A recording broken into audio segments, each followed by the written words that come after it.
here we have the indictment that Jack Smith is bringing against Donald J. Trump, and we have conspiracy to defraud the United States, conspiracy to obstruct an official proceeding, obstruction of an attempt to obstruct an official proceeding, and conspiracy against rights, which I've never heard of that last one before, so we'll be sure to pay attention to that as we go through this indictment, folks.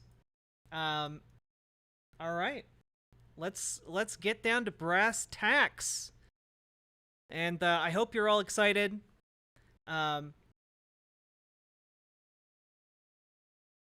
I know I am. I have had a rough several days. And I'm very excited. This is good, finally some good fucking news, you know? All right. In the United States District Court for the District of Columbia, which I'm going to stop right there.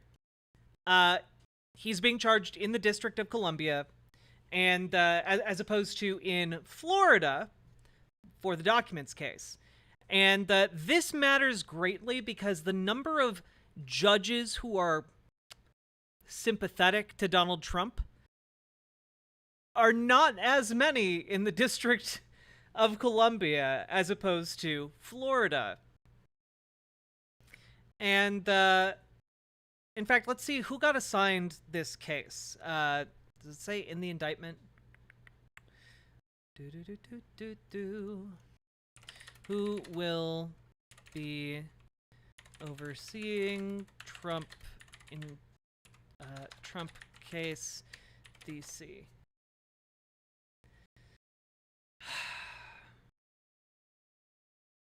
Okay. Tanya S. Chutkan. So, U.S. District Court Judge Tanya S. Chutkan. Here, Axios just put together a nice little story here. What to know about Tanya S. Chutkan, the judge overseeing Trump's January 6th case. See her background: born in Jamaica, received a bachelor's degree in economics from George Washington University, graduated from University of Pennsylvania Law School. Chutkan has previously dealt with Trump denying his 2021 motion to halt records from being overturned to the January 6th committee, writing, "Presidents are not kings, and the plaintiff is not president," which is maybe one of the most metal phrases to come out of this. All right. So she specialized in litigation and white-collar criminal defense for 12 years, appointed by Obama. And she has set tougher sentences then requested by the Justice Department in a number of cases involving January 6th defendants, citing the necessity of consequences for taking part in the insurrection. There have to be consequences for participating in an attempted violent overthrow of the government beyond sitting at home, Chutkan said of one of their hearings. She also denied... Yeah. Okay. So, let me put it this way, guys. This is the absolute last judge you want to be assigned if you were in any way involved in January 6th. And I think that this judge is more than willing to throw the entire book. Why does text-to-speech read out the entire thing? Kyryu, thank you for gifting Pill Casey a sub. You wonderful bean. Thank you. Thank you for supporting stream. So yeah, this is the last person you want your case to be seen, even if you are a ground level January 6ther. But I'm gonna go out on a limb and guess that the judge that said, let's see, what was it again? Presidents are not kings, and the plaintiff is not president. I think she's more than willing to go after this guy. Let's go. No. Catalina Gearbox. People have to specifically say they are donating for that segment that you want them to do. All right. Let's continue. So already, the fact that this is being held in the District of Columbia and the fact that this is being overseen by this particular judge, all bad news for Donald Trump. Let's read through the indictment. Because if you remember, when we read through the documents indictment, we got a lot of details about what the state alleged Donald Trump did. Okay? So, indictment. The grand jury charges that at all times material to this indictment on or before the dates and at the approximate times stated below. 1. Donald Trump, the defendant, was the 45th president of the United States and a candidate for re-election in 2020. The defendant lost the 2020 presidential election. 2. Despite having lost, the defendant was determined to remain in power. So for more than 2 months following the November 3rd, 2020 election day, the defendant spread lies that there had been outcome determinative fraud in the election and that he had actually won. These claims were false, and the defendant knew they were false, but the defendant repeated and widely disseminated them anyway to make his knowingly false claims appear legitimate, created an intense national atmosphere of mistrust and anger, and erode public faith in the administration and the election. 3. The defendant had a right, like every American, to speak publicly about the election and even to claim, falsely, that there had been an outcome determinative fraud during the election and that he had won. He was also entitled to formally challenge the results of the election through lawful and appropriate means, such as by seeking recounts or audits of the popular vote in states or filing lawsuits challenging ballots and procedures. Indeed, in many cases, the defendant did pursue these methods of contesting the election results. His efforts to change the outcome in many states through recounts, audits, or legal challenges were uniformly unsuccessful. Shortly after Election Day, the defendant also pursued unlawful means of discounting legitimate votes and subverting the election results. In doing so, the defendant perpetrated 3 criminal conspiracies. A conspiracy to defraud the United States by using dishonesty, fraud, and deceit to impair, obstruct, and defeat the lawful federal government function by which the results of the presidential election are collected, counted, and certified by the federal government in violation of 18 U.S.C. Subsection 371.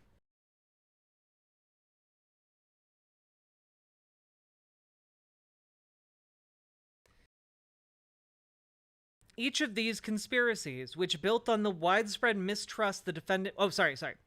B. A conspiracy to corruptly obstruct and impede the January 6th congressional proceedings, at which the collected results of the presidential election are counted and certified. The certification proceeding, in violation of 18 U.S.C. subsection 1512K, and C. A conspiracy against the right to vote and to have one's vote counted in violation of 18 U.S.C. subsection 241. Each of these conspiracies, which built on the widespread mistrust the defendant was creating through pervasive and destabilizing lies about election fraud, targeted a bedrock function of the United States federal government, the nation's process of collecting, counting, and certifying the results of the presidential election, the federal government function. So, now we get into the counts. All right?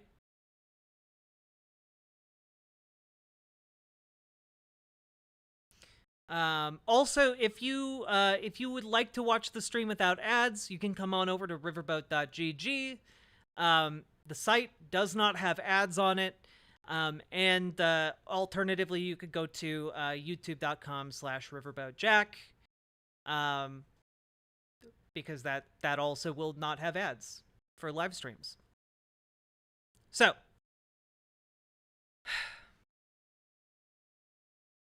hello, Archangel.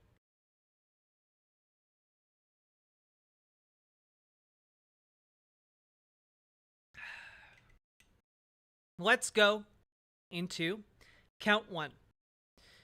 Conspiracy to defraud the United States. The allegations contained in paragraphs 1 through 4 of this indictment are re-alleged and fully incorporated here by reference. The conspiracy. From on or about November 14th of 2020 through on or about January 20th of 2021, in the District of Columbia and elsewhere, the defendant, Donald J. Trump, did knowingly combine, conspire, confederate, and agree with co-conspirators, known and unknown to the grand jury, to defraud the United States by dishonesty, fraud, and deceit to impair, obstruct, and defeat the lawful federal government function by which the results of the presidential election are collected, counted, and certified by the federal government. The purpose of this conspiracy was to overturn the legitimate results of the 2020 presidential election by using knowingly false claims of election fraud to obstruct the federal government function by which those results are collected, counted, and certified. The defendant's co-conspirators.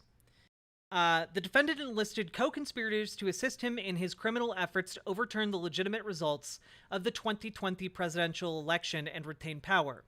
Among those were co-conspirator 1, an attorney who is willing to spread knowingly false claims and pursue strategies that the defendant's 2020 re-election campaign attorneys would not. And I'm going to go out here on a limb and guess that co-conspirator 1 is probably Rudy Giuliani. There is like a 90% chance that co-conspirator 1 is Rudy Giuliani. Because he wasn't one of Donald Trump's campaign attorneys. He was Donald Trump's personal attorney. So, I'm going to go out on a limb and guess that co-conspirator 1, you could put together some dots, that's Rudy Giuliani. Co-conspirator 2, an attorney who devised and attempted to implement a strategy to leverage the vice president's ceremonial role, overseeing the certification proceeding to obstruct the certification of the presidential election.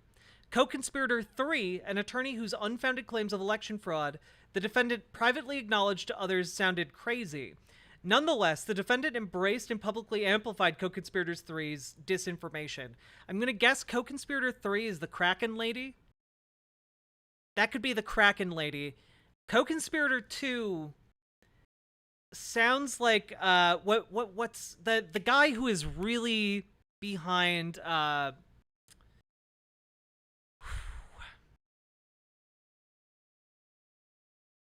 there was the one lawyer who like came up with the idea of certification. No, Sidney Powell is number 3. Archangel the Cobb, thank you for the tier 4 sub. Eastman? John Eastman? Yeah, that sounds right. Thank you, Motorcycle Modem. So, I think we've identified the first 3 so far. Okay? We got Rudy Giuliani, we got John Eastman, we got Sidney Powell. Co-conspirator 4, a Justice Department official who worked on civil matters and who, with the defendant, attempted to use the Justice Department to open sham election crime investigations and influence state legislatures with knowingly false claims of election fraud. That could honestly that could honestly be Bill Barr. Co-conspirator 4 could be Bill Barr. I'm gonna guess all of these people flipped hard on Donald Trump. As soon as they received like this notification that the January 6th grand jury was on them, they sang like birds to give up Donald Trump. I'm gonna go out on a limb, okay?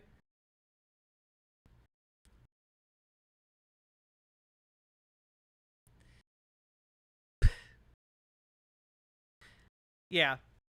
Remember, we know that they gave Rudy Giuliani a Queen for a Day agreement, which is basically you sing like a bird and you can't be prosecuted for the things you sing on, you know?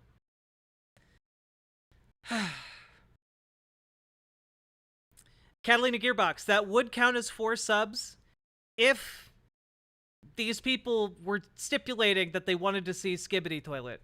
You need to get 10 subs from people who are requesting Skibbity Toilet, okay? There you go. You made me say Skibbity Toilet multiple times to clarify the process. You know the rats are going to protect themselves? Oh, absolutely. All right, we also have co-conspirator 5, an attorney who assisted in devising and attempting to implement the plan to submit fraudulent slates of presidential electors to obstruct the certification proceeding. I gotta be honest, I don't know exactly which one this is. Can't identify. Co-conspirator 6, a political consultant who helped implement a plan to submit fraudulent slates of presidential electors. Oh, baby! Baby! Oh, Minkuro, thank you very much for gifting a sub over to Chris Huggy. Anti-Skibbity sub. Oh, damn, you need 11 subs for the Skibbity now. I'm sorry. Okay. I'm gonna go out on a limb. I'm going out on a limb a lot here, okay? Co-conspirator 6 sounds an awful lot like Roger Stone. And honestly, if Roger Stone goes to prison over this, I would also be incredibly happy. I hope he didn't get a sweetheart deal, but I'm gonna guess he's a weaselly little liar dude, so I'm gonna guess that he took the deal. Some think Alex Jones could be part of this too. I don't think Alex Jones is in here. Describing Alex Jones as a political consultant is, I don't think, correct. I could see a Steve Bannon being named here. Steve Bannon has a very close relationship with Donald Trump, but yeah, I don't think Alex Jones. Well, yeah, Erica, I would think that Roger Stone wouldn't flip either. But keep in mind, we don't know that all of these people flipped. These are just the co-conspirators of this agreement. And we know at least one of them flipped, because Rudy Giuliani is certainly one of these people. And we know that he was given a deal, so... My 5 goes to Skibbity Toilet just because I like Catalina Gearbox. Okay. We are now 5 subs away from doing Skibbity Toilet, but I'm not dropping everything to cover it. And fuck you guys for making me say the word Skibbity Toilet in this segment that's going up on YouTube about very serious things. I hate you all, but I secretly love you. Thank you for supporting my channel. All right. Oh yeah, sorry, 6 away. Minkuro donated against it.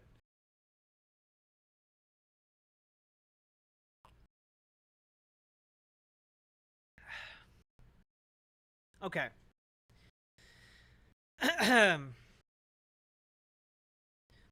Erica, the editors are me and Nindreen.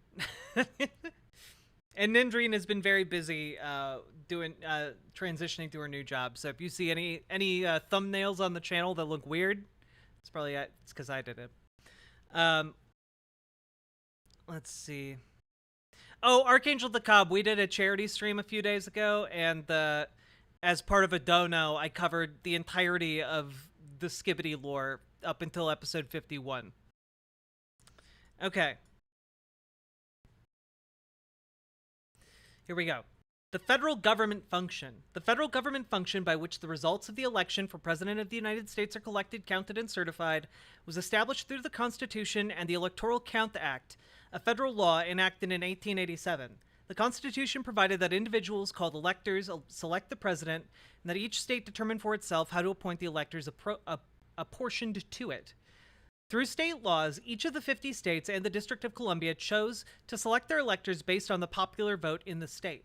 After Election Day, the ECA required each state to formally determine or ascertain the electors who would represent the state's voters by casting electoral votes on behalf of the candidate who had won the popular vote, and required the executive of each state to certify the federal government the identities of those electors. Then, on a date set by the ECA, each state's ascertained electors were required to meet and collect the results of the presidential election, that is, to cast electoral votes based on their state's popular vote, and to send their electoral votes along with the state's executive certification that they were the state's legitimate electors to the United States Congress to be counted and certified in an official proceeding. Finally, the Constitution and ECA required that on the 6th of January, following Election Day, the Congress meet in a joint session for a certification proceeding presided over by the Vice President of the United States, as President of the Senate, to count the electoral votes, resolve any objections, and announce the result, thus certifying the winner of the presidential election as President-elect. This federal government function, from the point of ascertainment to the certification is foundational to the United States democratic process, and until 2021 had operated in a peaceful and orderly manner for more than 130 years.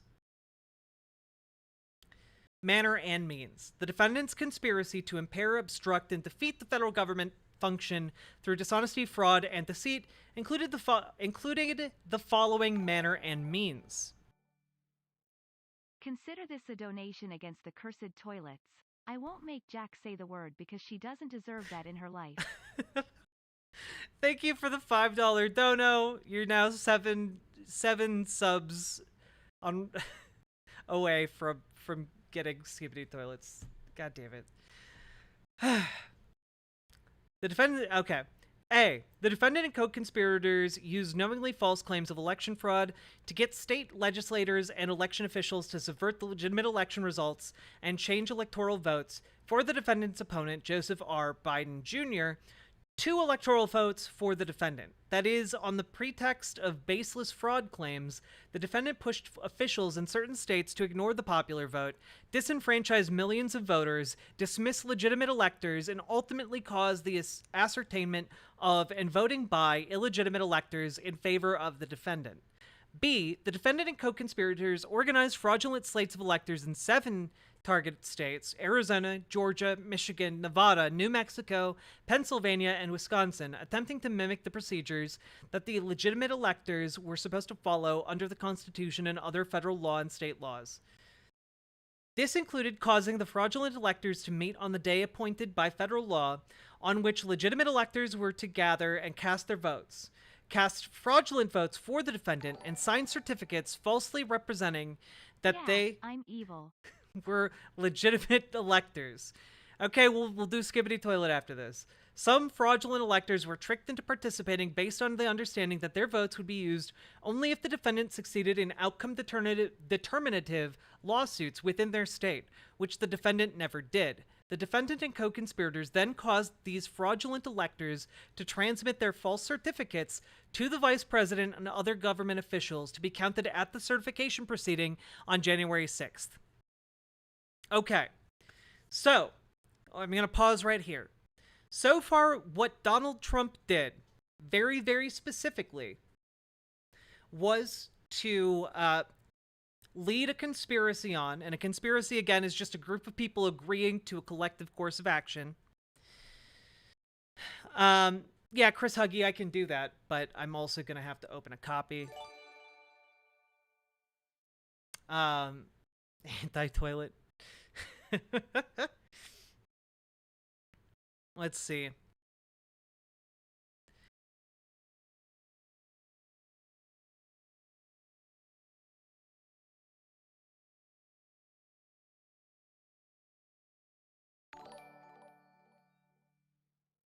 Anti-toilet b wahaha ha ha ha ha b wahaha ha ha ha bwahaj.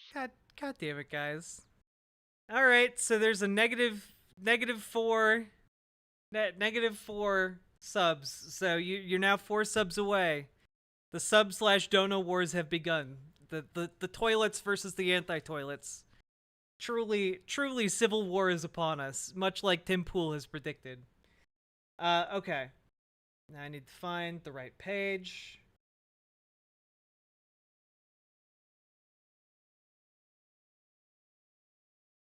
Okay.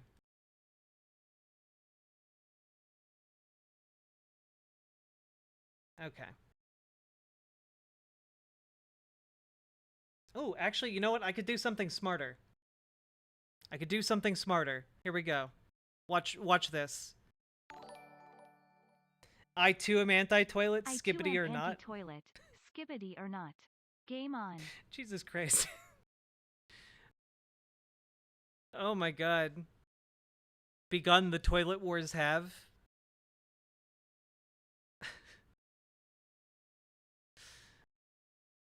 Oh god.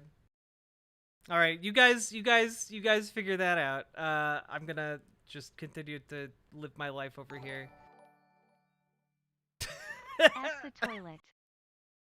F the Why? Why are you guys like this?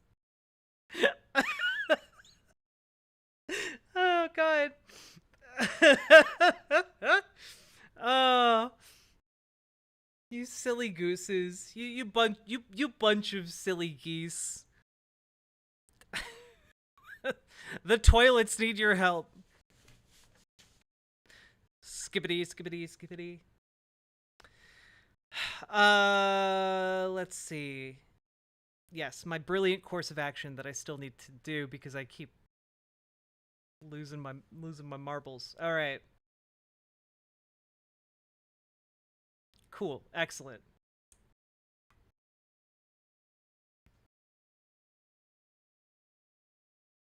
Is this good enough to visually understand? I can zoom in a little bit more. Here we go. Okay. No, this isn't big enough?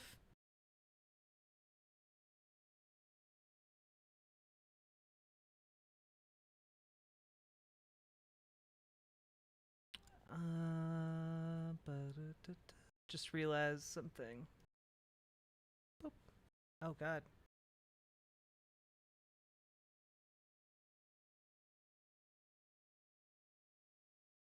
Why? Why is it like this?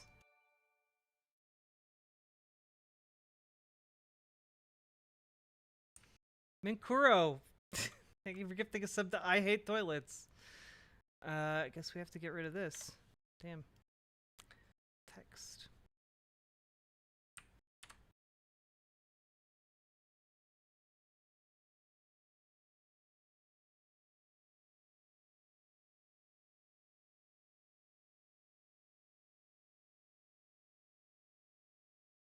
You guys are weird.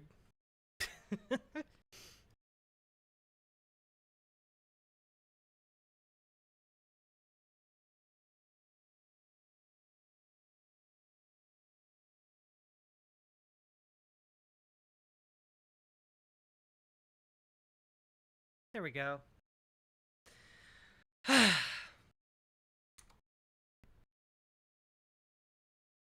Okay, is this big enough? Is this big enough for you guys to read along or understand along?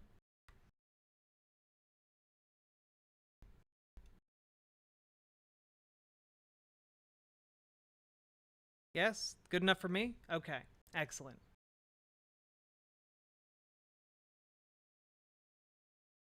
Okay.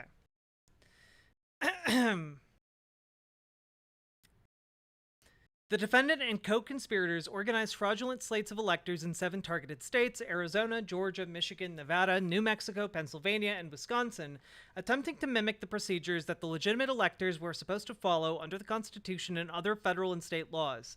This included causing the fraudulent electors to meet on the day appointed by federal law on which legitimate electors were to gather and cast their votes, cast fraudulent votes for the defendant, and sign certificates falsely representing that they were legitimate electors. Some fraudulent electors were tricked into participating based on an understanding that their votes would only be used if the defendant succeeded in outcome determinative lawsuits within their state, which the defendant never did. The defendant and co-conspirators then caused these fraudulent electors to transmit their false certificates to the vice president and other government officials to be counted at the certification proceeding on January 6th.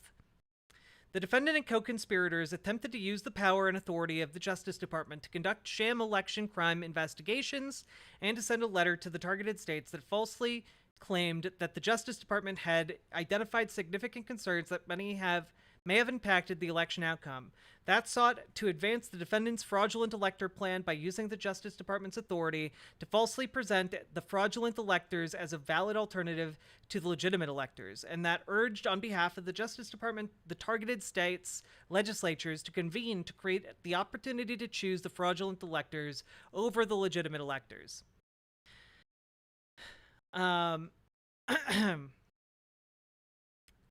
Also, yes. Catalina Gearbox, consider this your opportunity to Lotta underscore apples got a asterisk tier 3. Lotta apples, thank you for the tier 3 sub. Hell yeah. Consider this your opportunity to gather together your toilet allies. Because again, we have the pro toileters and the anti toileters. You gotta reach a critical mass of pro toilet folks. But also, I wasn't going to cover it anyway until we're done with this fucking document. So you have plenty of time. Given how much chat is dedicated to derailing me today, you have so much time. All right. Gather your allies. May they come from every corner.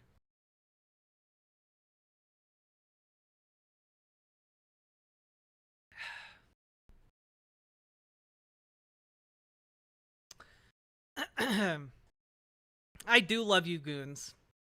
All right. The defendant and co-conspirators attempted to enlist the vice president to use his ceremonial role at the January 6th certification proceeding to fraudulently alter the election results. First, using knowingly false claims of election fraud, the defendant and co-conspirators attempted to convince the vice president to use the defendant's fraudulent electors, reject legitimate electoral votes, or send legitimate electoral votes to state legislatures for review rather than counting them. When that failed, on the morning of January 6th, the defendant and co-conspirators repeated knowingly false claims of election fraud to gathered supporters, falsely told them that the vice president had the authority to and might alter the election results, and directed them to the Capitol to obstruct the certification proceeding and exert pressure on the vice president to take the fraudulent actions he had previously refused. After it became public on the afternoon of January 6th that the vice president would not fraudulently alter the election results, a large and angry crowd, including many individuals whom the defendant had deceived into believing the vice president could and might change the election results, violently attacked the Capitol and halted the proceeding. As violence ensued, the defendant and co-conspirators exploited the disruption by redoubling efforts to levy false claims of election fraud and convinced members of Congress to further delay the certification based on those claims. Yeah, Low Tide Ninja. It was a perfect phone call. It was perfect. Anti-toilet memes. You can take our toilets, but you will never take our BWA's anti. Salmon Moose gifting another 5 subs towards anti-toilet action. Thank you very much. I do genuinely appreciate the subs you're throwing at me today, chat. We're in the middle of very serious business. Yeah, we're talking like an actual conspiracy to overthrow democracy here. The defendant's knowledge of the falsity of his election fraud claims. The defendant, his co-conspirators, and their agents made knowingly false claims that there had been outcome determinative fraud in the 2020 presidential election. These prolific lies about the election fraud included dozens of specific claims that there had been substantial fraud in certain states, such as that large numbers of dead, non-resident, non-citizen, or otherwise ineligible voters had cast ballots, or that voting machines had changed votes for the defendant to votes for Biden.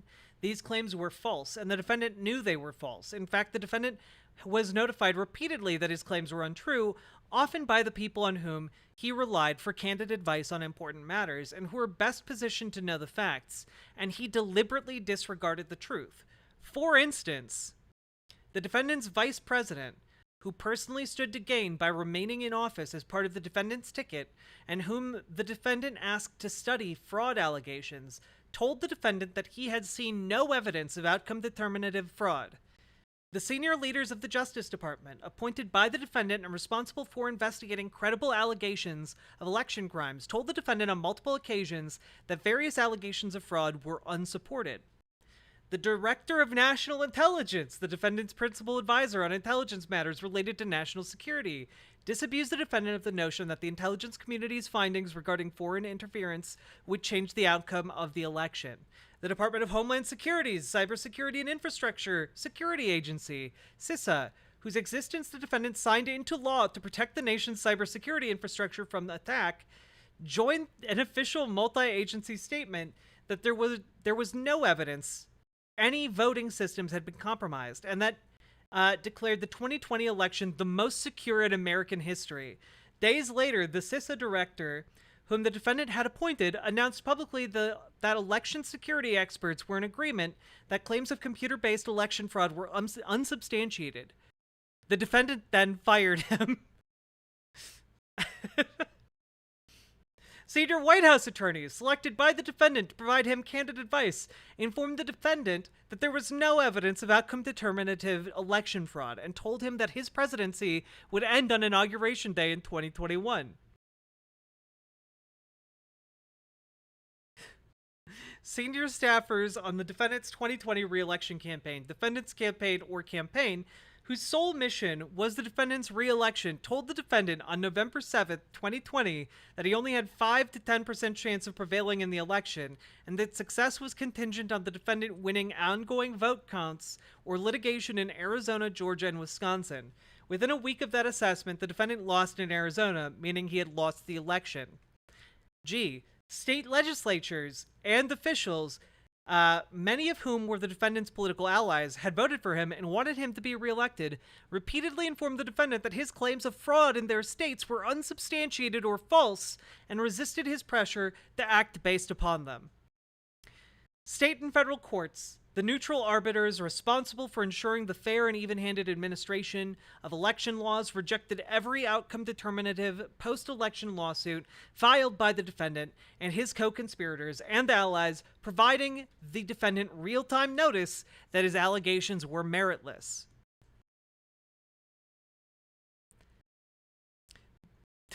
So, those are just a couple of examples. 12. The defendant widely disseminated his false claims of election fraud for months, despite the fact that he knew, and in many cases had been informed directly, that they were not true.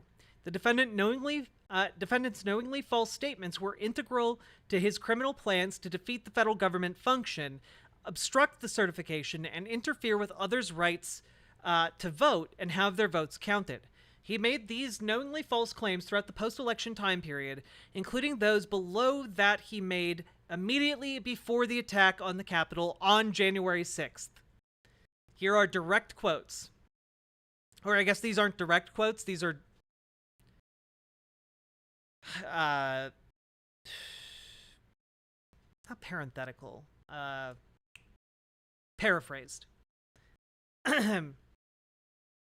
The defendant insinuated that more than 10,000 dead voters had voted in Georgia. Just 4 days earlier, Georgia's Secretary of State had explained to the defendant that this was false. The defendant asserted that there had been 205,000 more votes than voters in Pennsylvania. The defendant's acting attorney general and acting deputy attorney general had explained to him that this was false. The defendant said that there had been a suspicious vote dump in Detroit, Michigan. The defendant's attorney general had explained to the defendant that this was false, and the defendant's allies in Michigan state legislature, the Speaker of the House of Representatives and Majority Leader of the Senate, had publicly announced that there was no evidence of substantial fraud in the state. The defendant claimed that there were tens of thousands of double votes and other fraud in Nevada. The Nevada Secretary of State had previously rebutted the defendant's fraud claims by publicly posting a facts versus myths document explaining that Nevada judges had reviewed and rejected them, and the Nevada Supreme Court had rendered a decision denying such claims. The defendant said that more than 30,000 non-citizens had voted in Arizona. The defendant's own campaign manager had explained to him that such claims were false, and the Speaker of Arizona's House of Representatives, who had supported the defendant in the election, had issued a public statement that there was no evidence of substantial fraud in Arizona. F. The defendant asserted that voting machines in various contested states had switched votes from the defendant to Biden. The defendant's attorney general, and acting deputy attorney general all had explained to him that this was false, and numerous recounts and audits had confirmed the accuracy of the voting machines. The criminal agreement and acts to affect the object of the conspiracy. So, what was the actual conspiracy and acts to further the conspiracy? Where did the MyPillow guy go? I'm pretty sure he's like selling like all of his properties. Like he's at the beginning of his own like Schitt's Creek situation, where he's about to like sell all his stuff and find out he secretly owns like a town in Alaska, and he has to move there. Also, I got to wear my fun shoes today. I like these. Having a nap in his pillow fort. Well, yeah, it's the pillow fort by the side of the road because it's the only building construction he can afford now. He's taken a $10 million loan. That bodes well. Those are hot. I agree, a lot of apples. You can get some like really good shoes. Just like little tangent. You can get some really good shoes off of ThreadUp. It's like a nice used clothing store. And they often have like a lot of deals to like take money off, and they have like some really good brands on there. So I don't know. I like these a lot. They fit me really nicely, and I got them used, and they're wonderful. Hey, Sweet Myths Music, congratulations on your EP release. And it slaps. Oh my, are you trying to make me have a bigger crush on you? Because that's how you make me have a bigger crush on you. I'm a shoe girl. I have an entire closet full of like just cool shoes that I like a lot.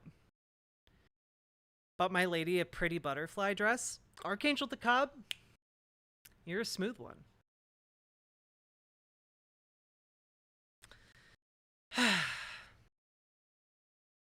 Everyone, go check out Sweet Myths Music's music, because we stand Diego, we stand you. All right, we're gonna keep going though. Oh, I have like hiccups. It's weird.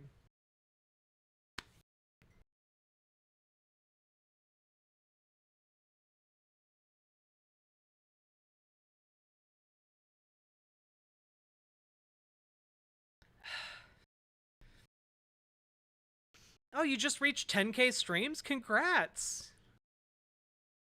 One of these days, you're gonna be too cool for us. All right. The criminal agreement and acts to affect the object of the conspiracy. The defendant's use of deceit to get state officials to subvert the legitimate election results and change electoral votes. Shortly after Election Day, which fell on November 3rd, 2020, the defendant launched his criminal scheme.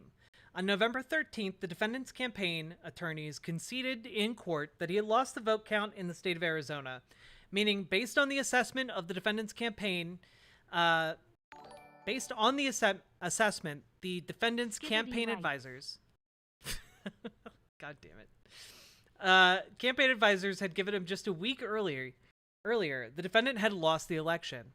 So the next day, the defendant turned to co-conspirator 1, whom he announced would spearhead his efforts going forward to challenge the election results.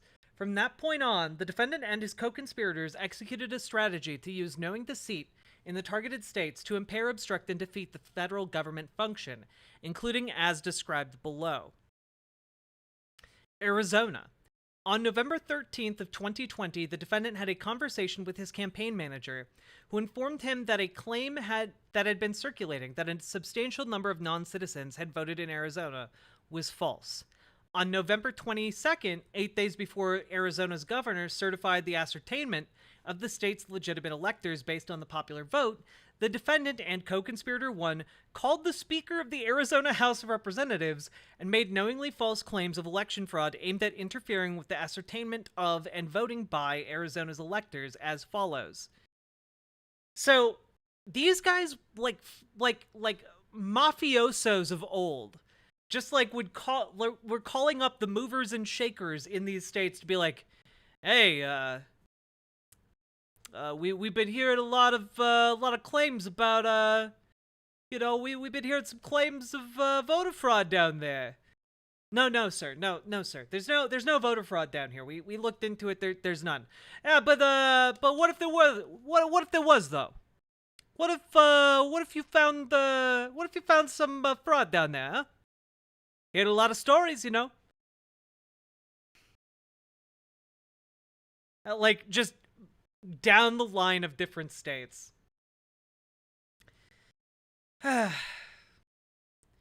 The defendant and co-conspirator 1 falsely asserted, among other things, that a substantial number of non-citizens, non-residents, and dead people had voted fraudulently in Arizona. The Arizona House Speaker asked co-conspirator 1 for evidence of the claims, which co-conspirator 1 did not have, but claimed he would provide. Co-conspirator 1, curiously, never did so. Oh yeah, no, Trump has definitely done dirty work for the mob. Oh, goodness. Another perfect phone call.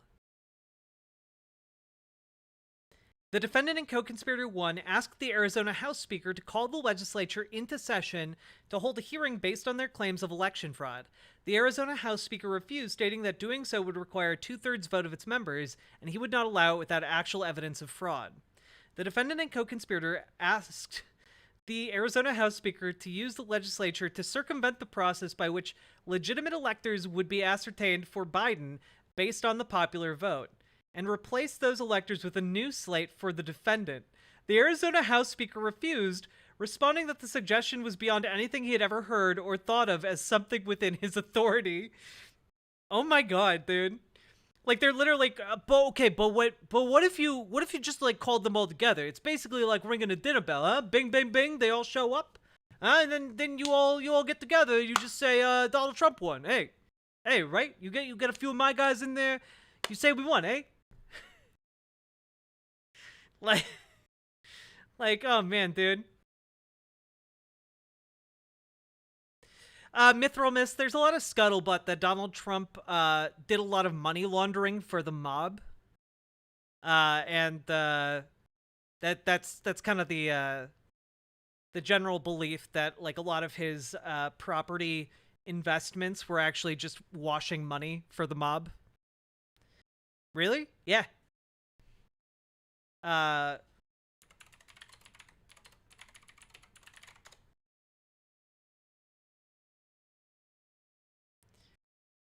Yeah, according to biographer Wayne Barrett, Donald Trump went out of his way not to avoid contacts with the mafia, but to increase them. Trump had a personal connection to some of the city's most powerful mobsters through his friend, mentor, and lawyer, Roy Cohn. So, yeah.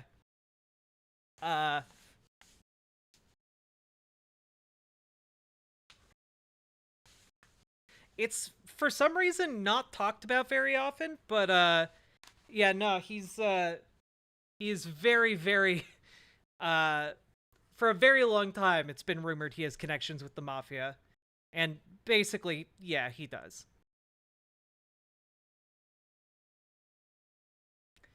But, moving on.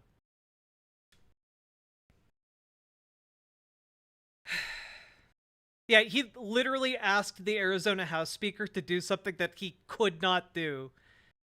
Have you considered pulling 11,000 votes out of your ass? Because that's what we're asking you to do. On December 1st, co-conspirator 1 met with Arizona House Speaker. When the Arizona House Speaker again asked co-conspirator 1 for evidence of the outcome-determinative election fraud he and the defendant had been claiming, co-conspirator 1 responded with words to the effect of, "We don't have the evidence, but we have lots of theories." Are you kidding? Oh, God.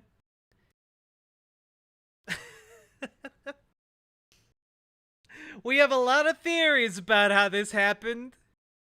We have a lot of theories. No, you show up to the courtroom, like, time to call your witness to the stand. I called myself, Your Honor. I don't have any evidence, but I have a lot of theories about how it went down. All right, moving on.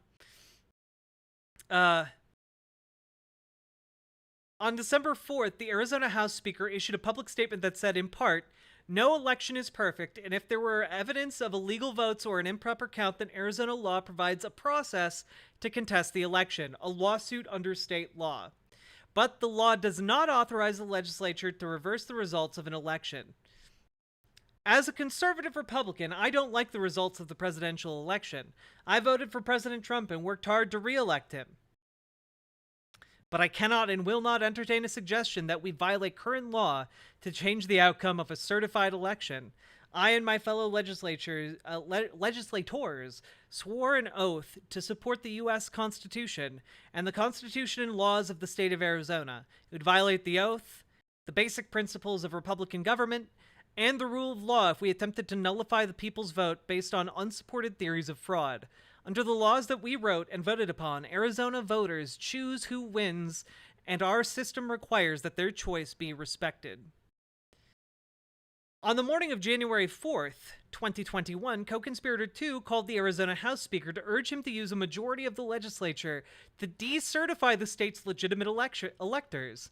Arizona's validly ascertained electors had voted 3 weeks earlier and sent their votes to Congress, which was scheduled to count those votes in Biden's favor in just 2 days' time at the January 6th certification proceeding. When the Arizona House Speaker explained that the state investigations had uncovered no evidence of substantial fraud in the state, co-conspirator 2 concluded that he didn't know enough about the facts on the ground in Arizona, but nonetheless told the Arizona House Speaker to decertify and let the courts sort it out. The Arizona House Speaker refused, stating that he would not play with the oath he had taken to uphold the United States Constitution and Arizona law. Which, you know what? Props to the Arizona House Speaker, because I'm sure a lot of Republicans would have just been like, all right, fuck it. It'll be great for me. On January 6th, the defendant publicly repeated the knowingly false claim that 36,000 non-citizens had voted in Arizona. Spoiler, it's Mark Meadows. Oh, yeah, of course. Mark Meadows would be in here. Yeah. I was thinking co-conspirator 2. Co-conspirator 2... Just going through again here. Yeah. Well, no, I don't think co-conspirator 2 was Mark Meadows. I think co-conspirator 2 is John Eastman. Co-conspirator 1 is Rudy. Co-conspirator 2 is Eastman. Co-conspirator 3, I believe, is Sidney Powell. Co-conspirator 4, I think, is Mark Meadows. A Justice Department official who worked on civil matters. I think. Hey, Paladin Lost. Number 5 is the Kraken.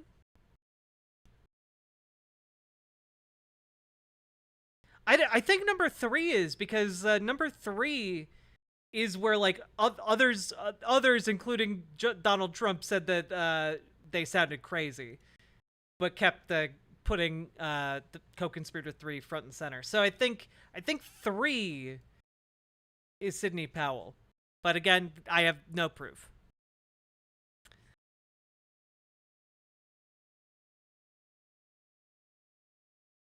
Looking spicy? I had to look spicy. It's indictment day. Okay, now we get to Georgia. All right. Before I go into Georgia, just real quick. Hey, you watching the stream. Are you enjoying it? Are you having a good time? Well, guess what? You should hit the follow button over on Twitch. Or if you're watching over on YouTube, hit the subscribe button and like the stream. Do it. Do it. Do it. How many of these are left? There are a few. It's a lengthy document. We need more people to like the stream. We need more people to hit the follow, hit the subscribe button. Let's go, go, go, go, go. Additionally, if you're watching, currently, viewers are having a dono war. If you guys have 15 subs in favor of Skibbity Toilet, we will do a segment on Skibbity Toilet after we finish this. But you have to stipulate in your dono/sub that you are donating for or against Skibbity Toilet. Yeah, right now I believe we are down. Let's see, 4, 9. Let's see, we hit the 15, and then 8, 12, 15, 16. I think we are currently -1. towards no toilet content. But yeah, up to you. If you guys want us to do Skibidi Toilet, we need I believe 16 more subs. So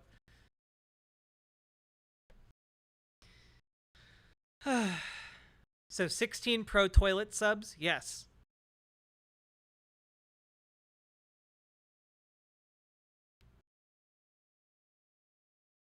I'm spent from fighting the Skibidi wards. It's okay. It's okay. We also need more people to share the stream on social media, tweet it out, whatever, skeet it out, whatever the kids are doing these days. Anyway, your monetary support is greatly appreciated, and it is what keeps my channel going, even when you guys are having toilet wars with donos. So if you would like to help keep me alive, toss some subs or donos my way, because that is what helps me to live. No. Nova Celeste. Skeet. Apparently Blue Sky, when you post something on Blue Sky, it's called a skeet. For some godforsaken reason. I'd Blue Sky, but I need an invite. I know. I only had 2. I only had 2. I hate it here. Yeah, you and me both. No, Neuron, no!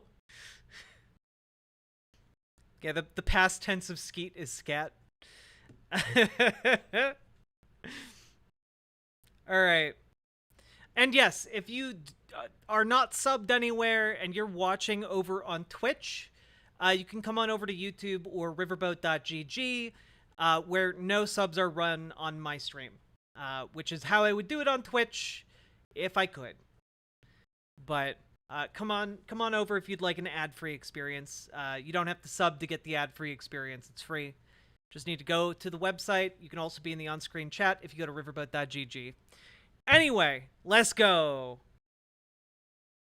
Back to this. Georgia. On my mind. On November 16th, 2020, on the defendant's behalf, his executive assistant sent co-conspirator 3 and others a document containing bullet points critical of a certain voting machine company. I'm gonna guess his executive assistant is Mark Meadows, which would be very strange to not have him listed as a co-conspirator.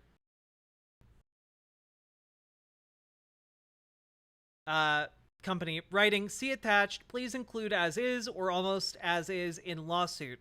Co-conspirator 3 responded 9 minutes later, writing, it must go in all suits in Georgia and PA immediately with a fraud claim that requires the entire election to be set aside in those states and machines impounded for non-partisan professional inspection. Okay. All right. I think co-conspirator 3 is Sidney Powell. I think this tweet basically confirms the Kraken. The Kraken could not be contained when it comes to text messaging. All right. Excellent. Excellent. Excellent. I re-skeeted you? Thank you. On November 25th, co-conspirator 3 filed a lawsuit against the Georgia governor, falsely alleging massive election fraud accomplished through the voting machine company's election software and hardware. Before the lawsuit was even filed, the defendant retweeted a post promoting it.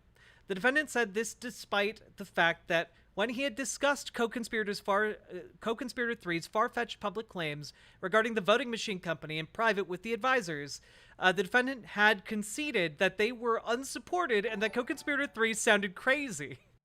Co-conspirator 3's Georgia lawsuit was dismissed December 7th. Toilet. Anti-forever. BWA. Oh, damn. Call me THX because I be fucking up Skibidi Toilet. Anti-forever. Oh, damn. Wait. Okay. Fuck. Paladin Lost. Thank you for the 9 gifted tier 1 subs. Holy moly. Guacamole.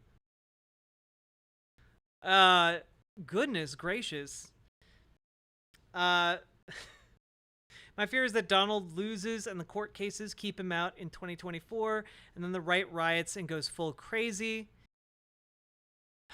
Well, Off-World Colonists, we'll get to some of the implications of this once we finish reading through the document.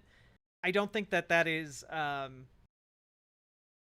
don't think you are off the mark, necessarily. To be clear, though, the court cases can't keep him from running for president. The only thing that will keep him from running for president is if he is found guilty of these January 6th charges. If he is, and that could be after he's already elected. So at that point, if he is elected, that what we think might happen goes completely out the window. I just shared riverboat.gg on Facebook. Hell yeah, let's go. Gotta get out to all those Facebook moms.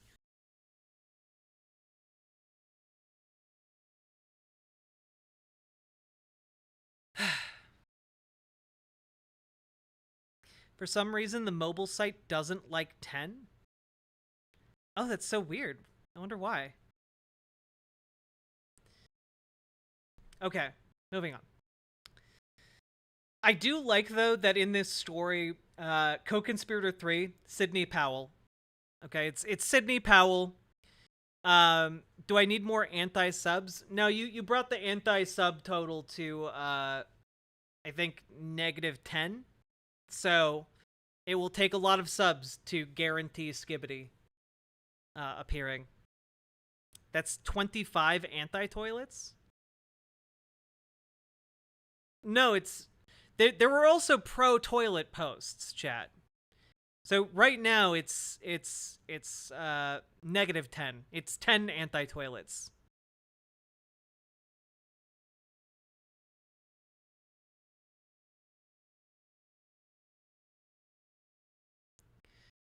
The subscribe page is wonky as fuck. I can't type dono amounts.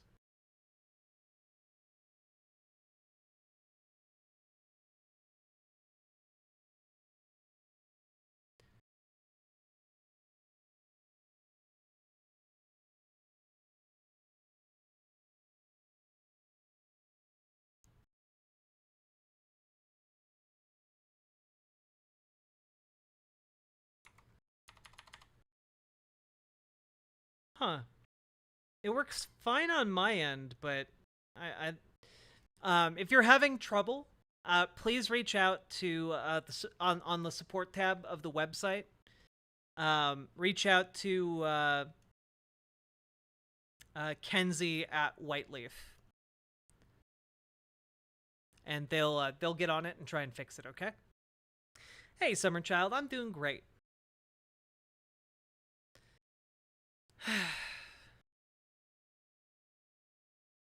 I do like that even in this story, Sidney Powell is being called like the people around her are like, yeah, you fucking crazy. You responded in all caps to us just emailing you.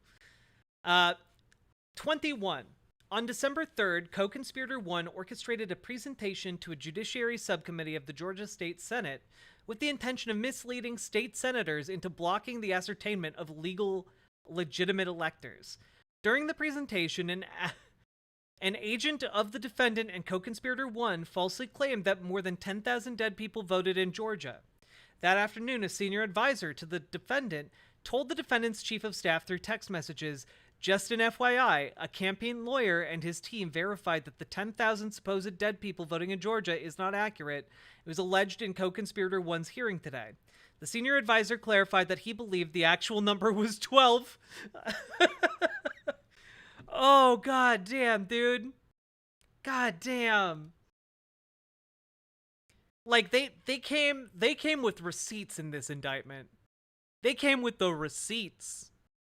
Just moved a couple days ago, have roommates now? Congratulations, Summer Child. Hopefully that makes it easier for you. Another agent of the defendant and co-conspirator 1 played a misleading excerpt of a video recording of ballot counting at State Farm Arena in Atlanta and insinuated that it showed election workers counting suitcases of illegal ballots. And I have to pause right here because this is triggering a memory. Chat, I'm pretty sure we covered this hearing. I'm pretty sure we watched Rudy Giuliani at this hearing and watched a number of people that Rudy Giuliani brought forward and had testify. Remember, there was a really weird blonde lady? I think we watched this because Rudy Giuliani rolled out the video of like the oh man, they're stealing suitcases of illegal ballots. Oh damn, dude. We knew Rudy was going to cooperate. Oh yeah. Oh, we knew. We like Rudy Giuliani sang like a bird. Like a bird.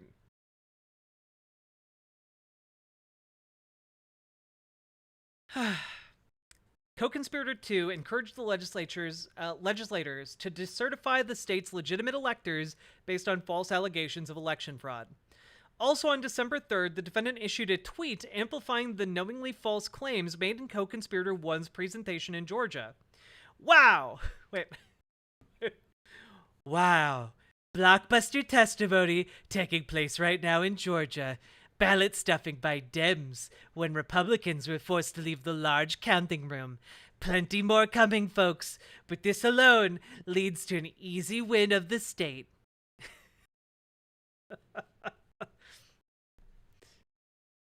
On December 4th, the Georgia Secretary of State's chief operating officer debunked the claims made at Co-Conspirator 1's presentation the previous day, issuing a tweet stating, "The 90-second video of election workers at State Farm Arena purporting to show fraud was watched in its entirety by GA Secretary of State investigators, shows normal ballot processing. Here's the fact check on it. On December 7th, he reiterated during a press conference that the claim that there had been misconduct at State Farm Arena was false." Last I can do. Catalina Gearbox, thank you for the 2 gifted tier 1 subs. I appreciate it deeply and sincerely. And if we make it through all the stuff we have to watch today, we will, which is considerable, by the way. All the stuff we are talking about today, I will grant you your skibbity coverage, okay?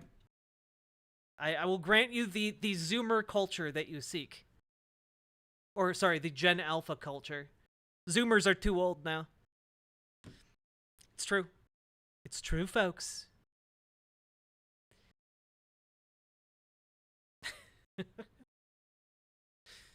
No! It'll be during the charity segment of our stream, chat. Okay?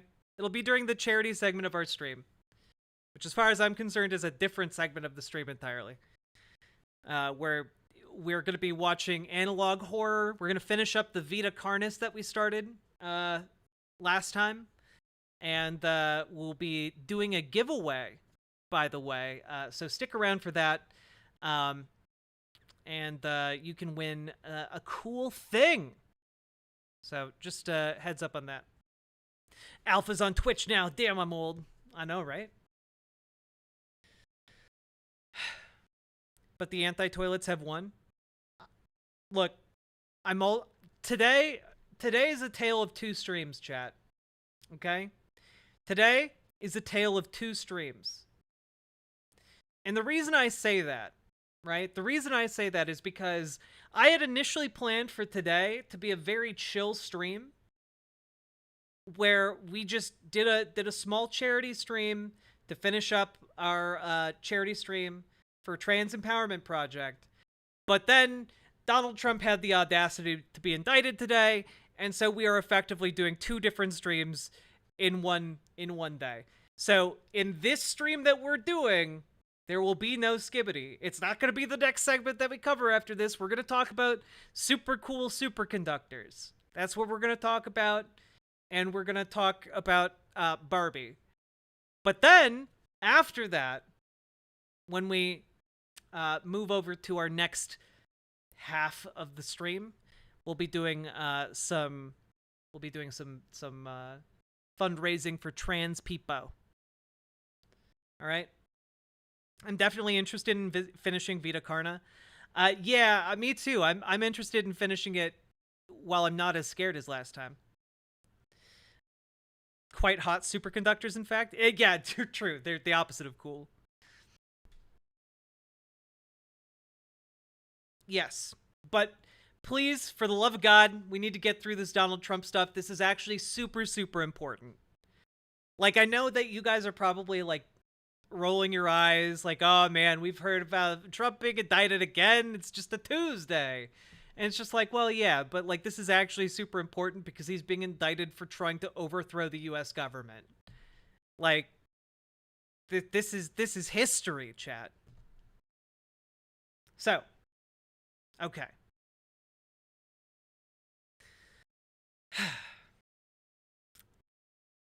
On December 8th, the defendant called the Georgia Attorney General to pressure him to support an election lawsuit filed in the Supreme Court by another state's Attorney General.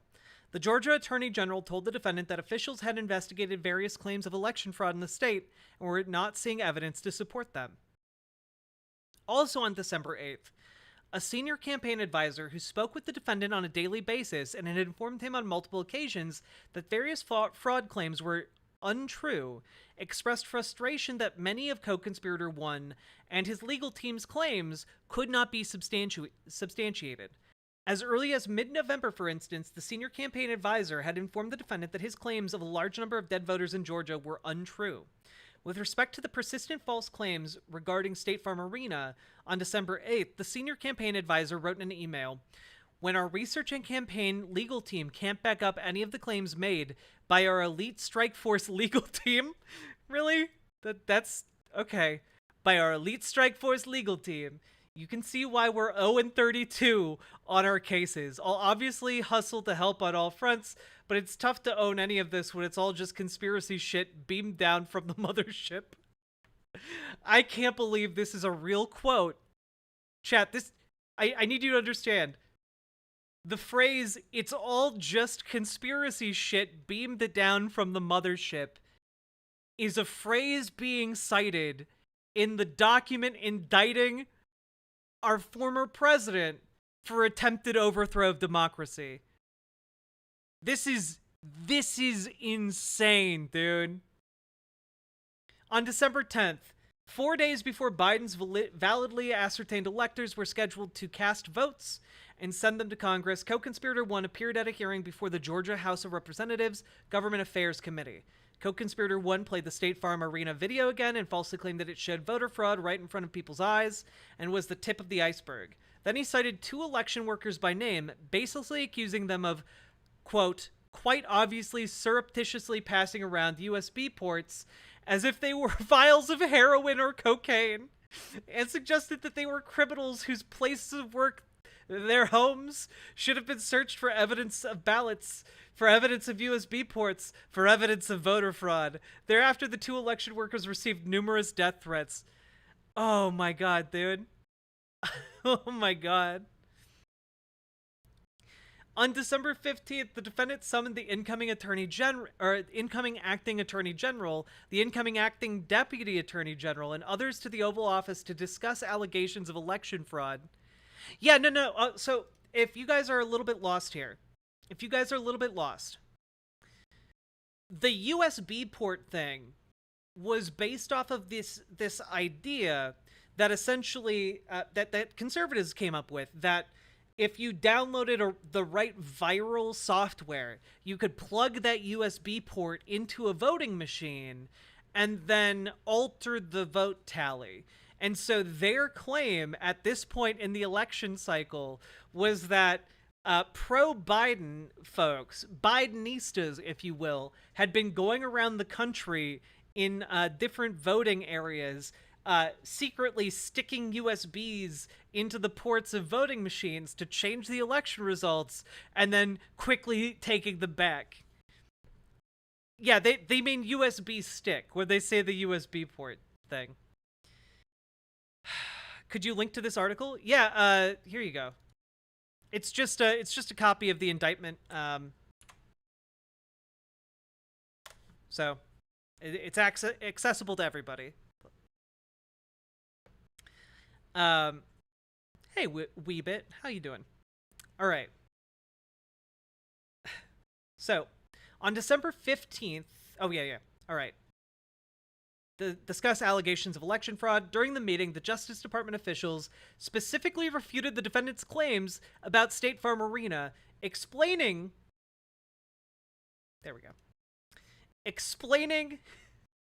to him that the activities shown on the tape co-conspirator 1 had used was benign. On December 23rd, a day after the defendant's chief of staff personally observed the signature verification process at the Cobb County Civic Center and notified the defendant that the state election officials were conducting themselves in an exemplary fashion and would find fraud if it existed, the defendant tweeted that the Georgia officials administering the signature verification process were trying to hide evidence of election fraud and were terrible people. In a phone call on December 27th, the defendant spoke with the acting attorney general and acting deputy attorney general. During the call, the defendant again pressed the unfounded claims regarding State Farm Arena, and the two top Justice Department officials again rebutted the allegations, telling him that the Justice Department had reviewed videotape and interviewed witnesses and had not identified any suspicious conduct. So just over and over again, he's like, and they broke the law. And people around him are like, nah, sir, we looked into that. They didn't break the law. And then they broke the law. I understand. No, sir. They didn't break the law. And they broke the law.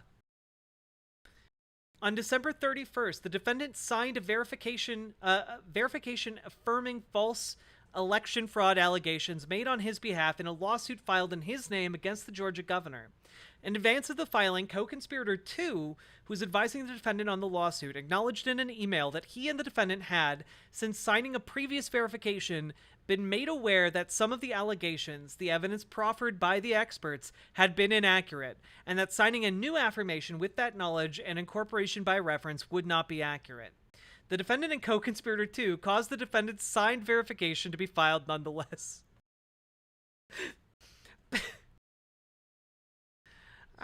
Man. They have like a paper trail here. It's just like, look, we know it's bullshit. We know it's bullshit. File it anyway. It'll be fine. No one will look into this. He's only the president, for God's sake. All right. On January 2nd, 4 days before Congress's certification proceeding, the defendant and others called Georgia's Secretary of State. During the call, the defendant lied to the Georgia Secretary of State to induce him to alter Georgia's popular vote count and call into question the validity of the Biden electors' votes, which had been transmitted to Congress weeks before, including as follows. The defendant raised allegations regarding the State Farm Arena video and repeatedly disparaged one of the same election workers that co-conspirator 1 had maligned on December 10th, using her name almost 20 times and falsely referring to her as a professional vote scammer and hustler. In response, the Georgia Secretary of State refuted this. You're talking about the State Farm video, and I think it's extremely unfortunate that co-conspirator 1 or his people, they sliced and diced that video and took it out of context. When the Georgia Secretary of State then offered a link to a video that would disprove co-conspirator 1's claims, the defendant responded, I don't care about a link. I don't need it. Wait, sorry. I don't care about a link. I don't need it. I have a much, Georgia Secretary of State, I have a much better link. The best links. Nothing but the best links. For me, Donald J. Trump. The defendant asked about rumors that paper ballots cast in the election were being destroyed, and the Georgia Secretary of State's counsel explained to him that the claim had been investigated and was not true. The defendant claimed that 5,000 dead people voted in Georgia, causing the Georgia Secretary of State to respond, and I quote, well, Mr. President, the challenge that you have is the data you have is wrong. The actual number were 2. 2 that were dead and voted. And so your information's wrong. That was 2.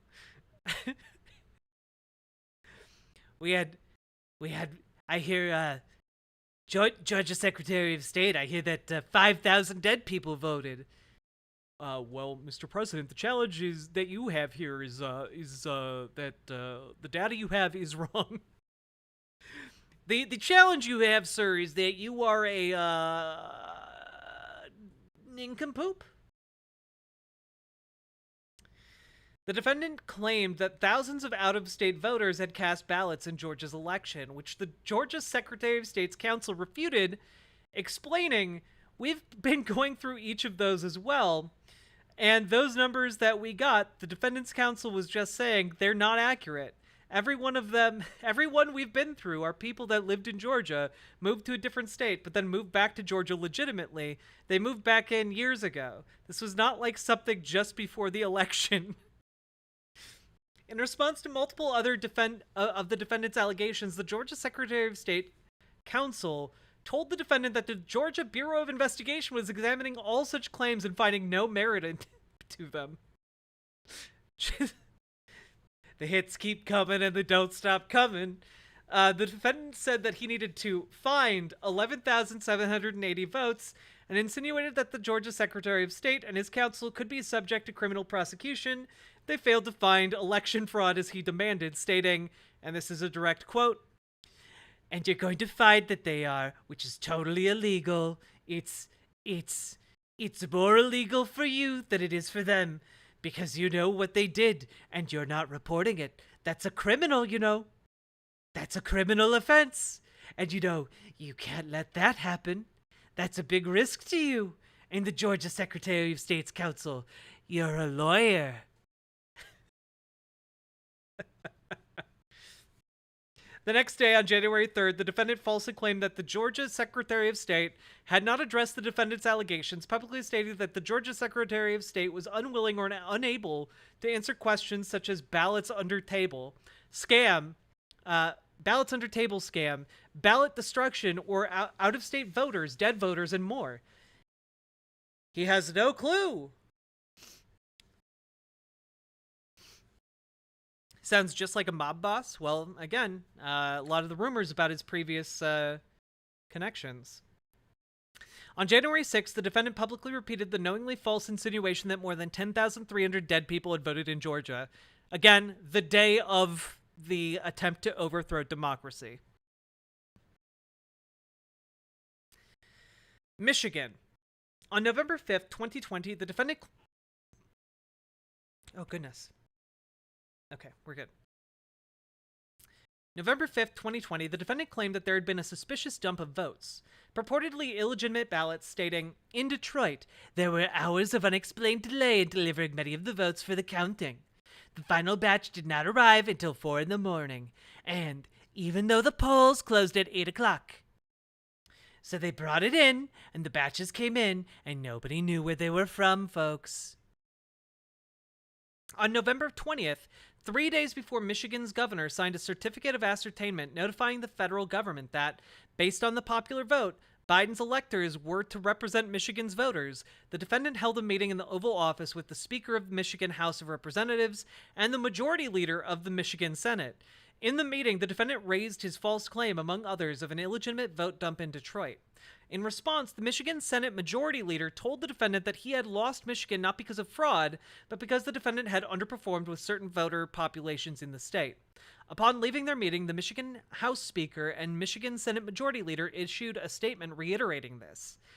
The Senate and House Oversight Committees are actively engaged in a thorough review of Michigan election processes and have faith in the committee process to provide greater transparency and accountability to our citizens. We have not yet been made aware of any information that would change the outcome of the election in Michigan, and as legislative leaders, we will follow the law and follow the normal process regarding Michigan's electors, just as we have said throughout this election. January 6th made me mad and made me cry. We covered it live. It was pretty insane. Yeah. On December 1st, the defendant raised his Michigan vote dump claim with the Attorney General, who responded that what had occurred in Michigan had been a normal vote counting process and that there was no indication of fraud in Detroit.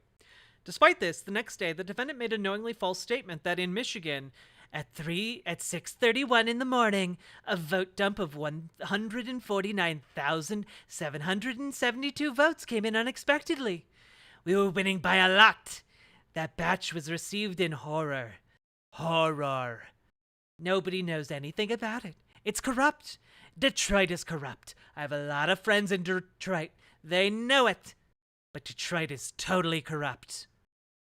On December 4th, co-conspirator 1 sent a text message to the Michigan House Speaker reiterating his unsupported claim of election fraud and attempting to get the Michigan House Speaker to assist in reversing the ascertainment of the legitimate Biden electors, stating, looks like Georgia may well hold some factual hearings and change the certification under Article 2, Section 1, Clause 2 of the Constitution.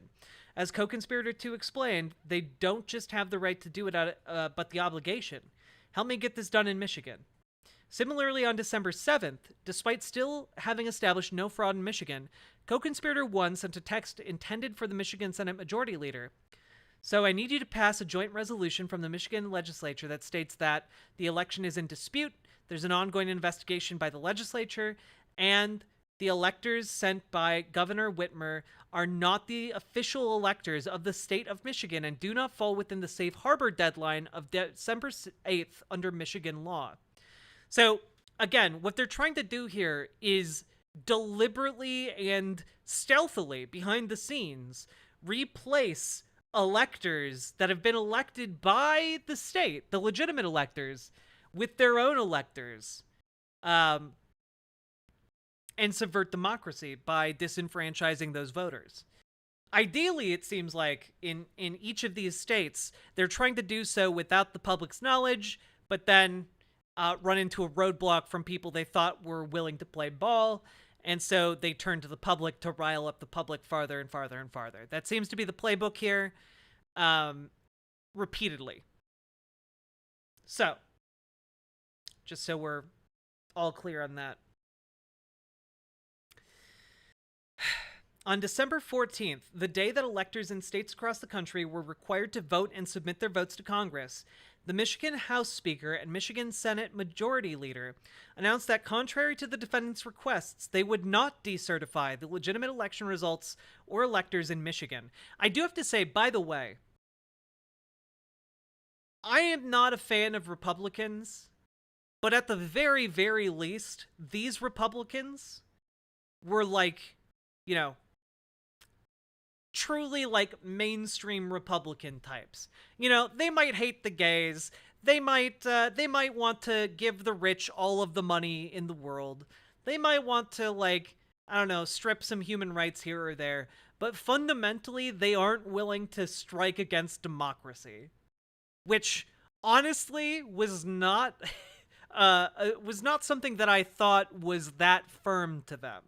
So I'm glad to know that at the very least, at this point, some Republicans in positions of power actually had some level of integrity and loyalty to the concept of democracy itself, which I believe, as we're now 4 years beyond this, you know, I think that loyalty is eroded significantly by Donald Trump himself, but you know that we'll get to that, okay?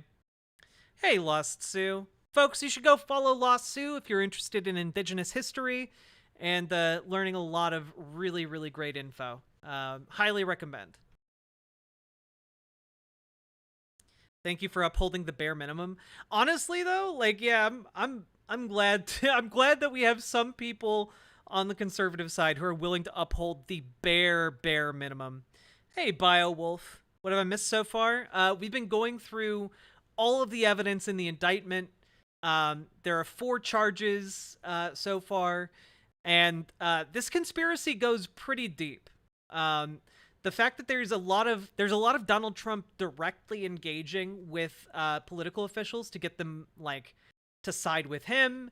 There's a lot of his agents directly doing things. I didn't think that there would be as much, like, big wigs trying to talk with small fries. I thought there would be a lot more, like, go-between people, little peons trying to reach out, add some level of, like, I don't know, deniability to these conspiracy claims, but I think they just thought that they were going to win or that it wouldn't matter. Yeah. Well, Jebek, that's certainly another element of it. You know, they were also unwilling to put their necks on the line by committing crimes. So it's definitely twofold, but they believed that it would be unsuccessful, you know.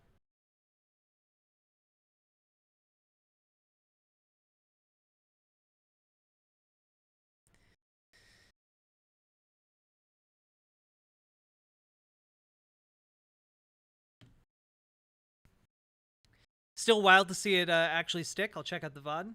Yeah, do so, Biowolf. Feel free to join us when you're done. But yes, this is all stuff that we knew. We had a pretty good idea of. But what's interesting is now seeing it all laid out in this case that is about to be prosecuted in a court of law. And I think they are putting together a really solid case that not only was Donald Trump very deeply involved in all of this, Donald Trump was deliberately stoking this type of thinking and violent regard for the state, and that then culminated in an attempt to overthrow democracy. So I think this is great, and I also really love that all of this is going to be shown to a judge who is particularly harsh on people who participated in January 6th. So I think this is going to be great to see unfold in court. But let's continue. On December 14th, the day that electors in the state across the country were required to vote and submit their votes to Congress, the Michigan House Speaker and Michigan Senate Majority Leader announced that, contrary to the defendants' requests, they would not decertify the legitimate election results or electors in Michigan. The Michigan Senate Majority Leader's public statement included, "We have not received evidence of fraud on a scale that would change the outcome of the election in Michigan." The Michigan House Speaker's public statement read in part, "We have diligently examined these reports of fraud to the best of our ability. I fought hard for President Trump. Nobody wanted him to win more than me. I think he's done an incredible job, but I love our republic too. I can't fathom risking our norms, traditions, and institutions to pass a resolution retroactively changing the electors for Trump simply because some think there may have been enough widespread fraud to give him the win. That's unprecedented for good reason, and that's why there's not enough support in the House to cast a new slate of electors. I fear we'd lose our country forever. This truly would bring mutually assured destruction for every future election in regards to the Electoral College, and I can't stand for that. I won't." I mean, like, say what you will. Like, this is the statement of somebody who, at the very least, has a goddamn spine and is willing to stand for democracy. You know? On January 6th, 2021, the defendant publicly repeated his knowingly false claim regarding an illicit dump of more than 100,000 ballots in Detroit. So again, what we're seeing here in each of these cases is that the Justice Department has picked, like, one concrete claim from each one of these states, shown how Donald Trump repeated and amplified that, how numerous people, both within his own circle and outside of it, told him repeatedly, "That's not true, that's not true, that's not true," and he continually kept saying, "It's true, it's true, it's true, it's true," in order to effect the undermining of democracy. So now we get to Pennsylvania. On November 11th, 2020, the defendant publicly maligned a Philadelphia city commissioner for stating on the news that there was no evidence of widespread fraud in Philadelphia. As a result, the Philadelphia city commissioner and his family received death threats. On November 25th, the day after the Pennsylvania governor signed a certificate of ascertainment and thus certified the federal government that Biden's electors were the legitimate electors for the state, co-conspirator 1 orchestrated an event at a hotel in Gettysburg attended by state legislators. Co-conspirator 1, again, Rudy Giuliani, probably, asterisk, falsely claimed that Pennsylvania had issued 1.8 million absentee ballots and received 2.8 million in return. Notice how, by the way, with each one of these states, the number of votes that they're saying happened illegally goes up and up. Now, the last state, it was like over 100,000 ballots in Detroit. Now it's Pennsylvania getting 700,000 illegal ballots. In the days thereafter, a campaign staffer wrote internally that co-conspirator 1's allegation was just wrong and there's no way to defend it. The deputy campaign manager responded, "We've been saying this for a while. It's very frustrating." This is one of Donald Trump's campaign staffers, by the way. We've been saying this for a while. It's very frustrating. Because the people in his own campaign were telling him repeatedly it's not true. And it did not matter. On December 4th, after 4 Republican leaders of the Pennsylvania legislature, I keep saying legislator instead of legislature. It's a tricky word. Issued a public statement that the General Assembly lacked the authority to overturn the popular vote and appoint its own slate of electors, and that doing so would violate the state election code and constitution. The defendant retweeted a post labeling the legislators as cowards. On December 31st and January 3rd, the defendant repeatedly raised with the acting attorney general and acting deputy attorney general the allegation that in Pennsylvania there had been 205,000 more votes than voters. Each time, the Justice Department officials informed the defendant that his claim was false. On January 6, 2021, the defendant publicly repeated his knowingly false claim that there had been 205,000 more votes than voters in Pennsylvania. So, keep in mind, each one of these sections is ending with him repeating the lie on January 6th.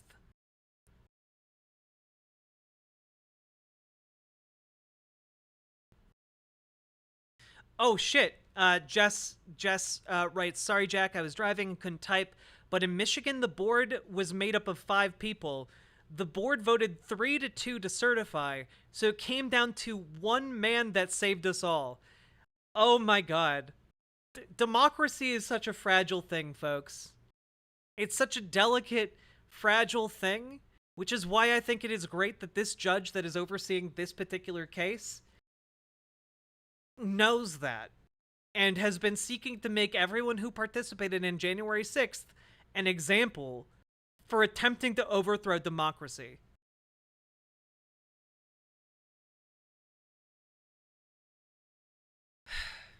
Now we get to Wisconsin. On November 29, 2020, a recount in Wisconsin that the defendant's campaign had petitioned and paid for did not change the election result, and in fact increased the defendant's margin of defeat. I remember that. That was actually really funny. Donald Trump's campaign paid for the recount in Wisconsin, which is like several $million. And then it didn't change the result, but actually got Biden more votes.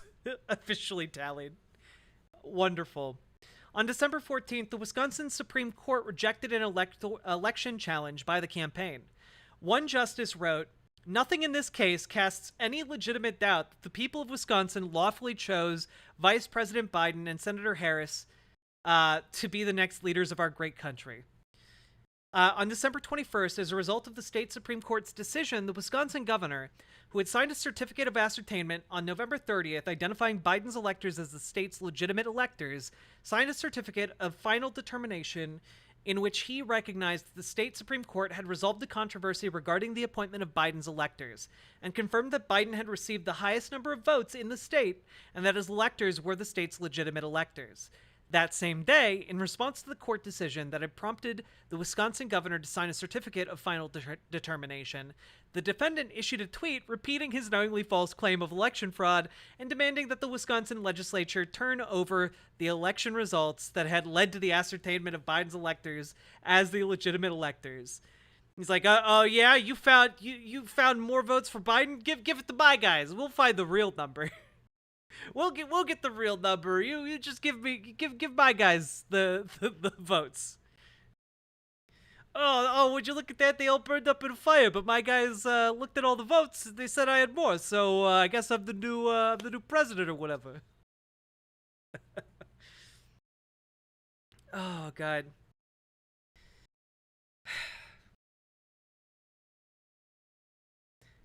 On December 27th, the defendant raised with the acting attorney general and acting deputy attorney general a specific fraud claim that there had been more votes than voters in Wisconsin. The acting deputy attorney general informed the defendant that the claim was false. Oh, what a thankless job. On January 6, 2021, the defendant publicly repeated knowingly false claims that there had been tens of thousands of unlawful votes in Wisconsin. Thanks, Dead Domain. It's actually a dress. You can see the pic on Twitter. I have my big goth mommy thighs out. Uh, Bill Barr W. I don't think Bill Barr was the acting deputy attorney general. I think he was the acting attorney general. Or I guess no, Bill Barr was officially an attorney general, I believe. So I don't think he's acting. Wait, what? I posted a selfie to guys. You guys know that I post selfies to promote the stream, and you know you really should retweet or reskeet those selfies because then you're also helping to spread the stream, and I would appreciate that. I hope that oh, polydactyl black cat, you know that that recount is something that burns in Donald Trump's heart. It's like him with Obama, you know? It burns him. Yeah. It's a dress.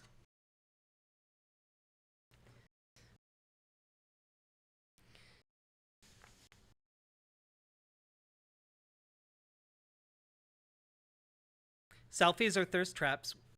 Why not both? Why choose only one? That's a great fit. Again, I do have to reiterate. It was even better when I was able to wear my shoes. 10 out of 10 shoes. Some Enzo Angiolini heels.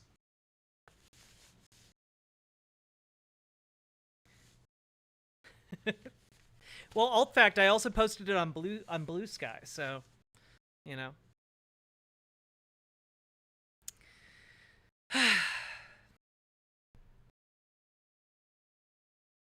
I'm a shoe whore. Same. I look really tired, by the way, because I have been having like multiple panic attacks over the last couple days and not getting a lot of sleep. Threads? I don't like Threads. I looked at it and it looked like it was a bunch of like corporations and transphobes. And I looked at that and I said, "Nah, I'm good." You doing okay? I'm doing better. But today's also been hard. I have cried already today, and I might cry later. I reserve that right. But right now, we're doing a segment, so let's keep going.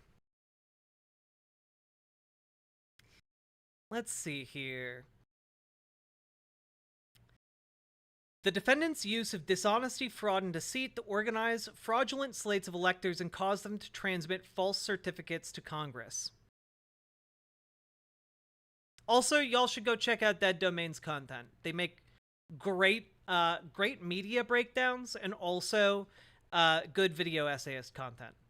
And also did a really great multi-part investigation into like a far-right conservative fundamentalist church that uses like neo-Nazi propaganda and shit. It's wild. Go check them out. Crying is good for your skin. I do look very pretty after I cry. This is true. One of the reasons I can never be trans is I have giant hobbit feet. Heels are never happening. Never know until you try. I guarantee you they make shoes in your size.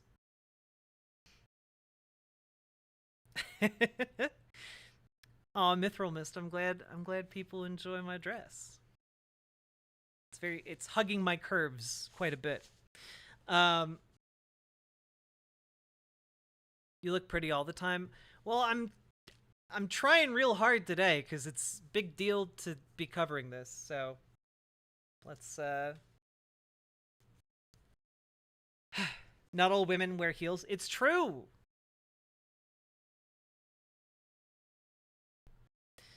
Thanks, Aliana. Ayalana.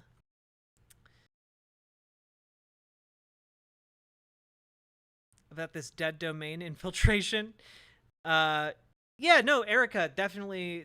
It's something I've wanted to go over on stream just to like be like, hey, you should check out Dead Domain, but y'all should go check them out yourself. Also another non-binary content creator for you guys to follow. So there you go. Okay, but no more sidetracking. We got to get through this, okay? We got to get through this. Okay. As the defendant's attempts to obstruct the electoral vote through deceit of state officials met with repeated failure, just the indictment just straight up being like, yeah, this attempt to subvert democracy sucked, but it was still an attempt to subvert democracy. Beginning in early December 2020, he and his conspirators developed a new plan to marshal individuals who would have served as the defendant's electors had he won the popular vote in 7 targeted states: Arizona, Georgia, Michigan, Nevada, New Mexico, Pennsylvania, and Wisconsin, and cause those individuals to make and send to the vice president and Congress false certifications that they were legitimate electors. Under the plan, the submission of these fraudulent slates would create a fake controversy at the certification proceeding and position the vice president, presiding on January 6th as president of the Senate, to supplant the legitimate electors with the defendant's fake electors and certify the defendant as president. The plan capitalized on ideas presented in memoranda drafted by co-conspirator 5, an attorney who was assisting defendant's campaign. Okay, so co-conspirator 5 is John Eastman. Yeah. Okay, cool. So then I don't know who co-conspirator 2 is. Whatever. With legislative efforts related to a recount in Wisconsin, the memoranda evolved over time from a legal strategy to preserve the defendant's rights to a corrupt plan to subvert the federal government's function by stopping Biden electors' votes from being counted and certified as follows. The November 18 memorandum, Wisconsin Memo, advocated that because of the ongoing recount in Wisconsin, the defendant's electors there should meet and cast votes on December 14th, the date the ECA required appointed electors to vote, to preserve the alternative of the defendant's Wisconsin elector slate in the event the defendant ultimately prevailed in the state. B. The December 6th memorandum, Fraudulent Elector Memo, marked a sharp departure from co-conspirator 5's Wisconsin memo, advocating that the alternate electors originally conceived of to preserve rights in Wisconsin instead be used in a number of states as fraudulent electors to prevent Biden from receiving the 270 electoral votes necessary to secure the presidency on January 6th.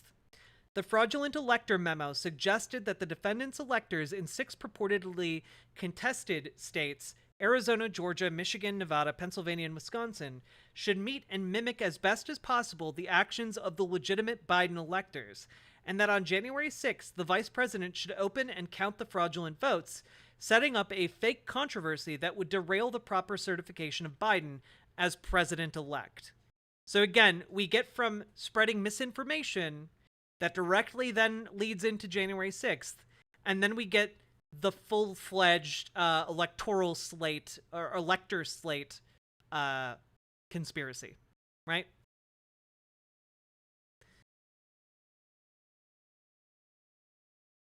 Okay, the December 9th memorandum, Fraudulent Elector Instructions, consisted of co-conspirator 5's instructions on how fraudulent electors could mimic legitimate electors in Arizona, Georgia, Michigan, Nevada, Pennsylvania, and Wisconsin. Co-conspirator 5 noted that in some states it would be virtually impossible for fraudulent electors to successfully take the same steps as the legitimate electors because state law required formal participation in the process by state officials or access to official resources. The plan began in early December, and ultimately the conspirators and the defendant's campaign took the Wisconsin memo and expanded it to any state that the defendant claimed was contested, even New Mexico, which the defendant had lost by more than 10% of the popular vote.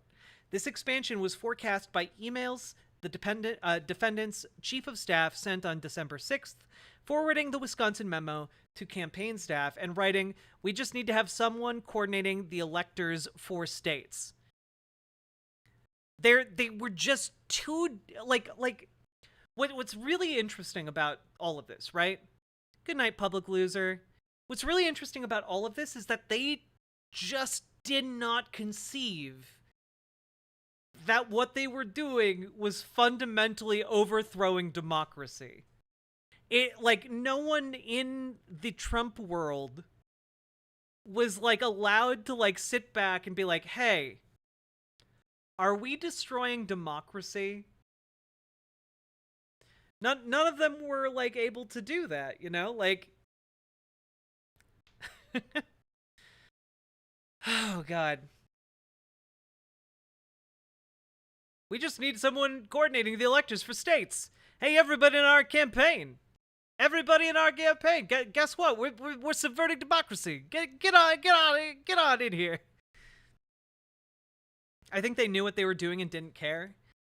I mean, I think that genuinely that applies to some of them, but I also think that like there were a number of true believers involved here. I came late, but hey, we doing politics. 10-letter name. BWA. BWA indeed. Thank you for the $10 dono. But yes, no, this is, again, to say that this is historic is an understatement. This is the first time a former president of the United States has been indicted for trying to overthrow democracy. To say that this is like a big deal is an understatement. Okay, like this, we gotta talk about this. You know, as soon as I heard that it was happening, I was like, okay, I gotta pull myself together. Gonna slap on some makeup. Gonna put on a presentable dress. And now it's time to talk about this. And we are going to finish it today. And then we're going to talk about some room temperature ambient pressure superconductors, eh? Well, yeah, but like Trump's voter base is different from like Trump's campaign staff, you know? And I think that there are a lot of people in Trump's campaign and in Trump's orbit who dupe themselves or delude themselves into believing his like warped view of reality. The same way he convinces himself, by the way. You know? Get fucked, Trump? Yeah, 100%. Okay, here we go. On December 6th, the defendant and co-conspirator 2 called the chairwoman of the Republican National Committee of the RNC, which, you know, just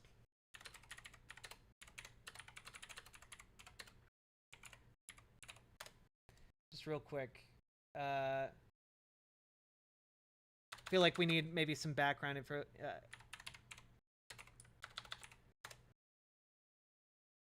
Do we got...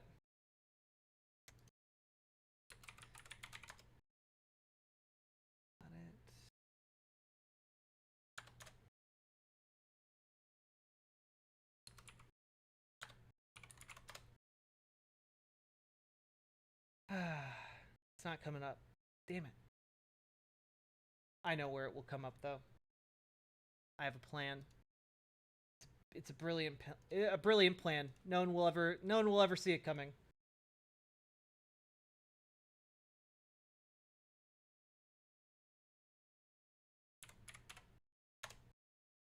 Here we go.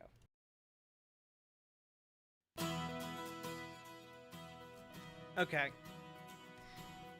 If any of you identify this song, you get a cookie.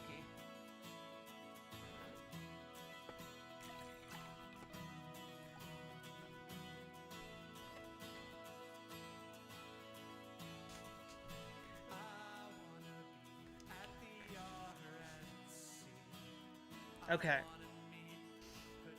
During the call, co-conspirator 2 and the chairwoman told the chairwoman that it was important for the RNC to help the defendant's campaign gather electors in targeted states, and falsely represented to her that such electors' votes would be used only if ongoing litigation in one of the states changed the results in the defendant's favor. It is a Nick Let's Go song.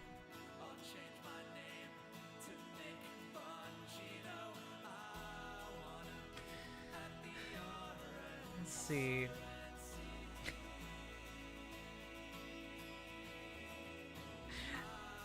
Are we Kenough?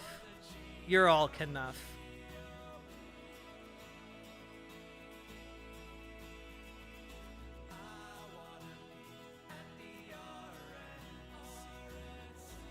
Okay, enough of that. It's the emo synth cover of I Want to Be at the RNC by Amy Waters.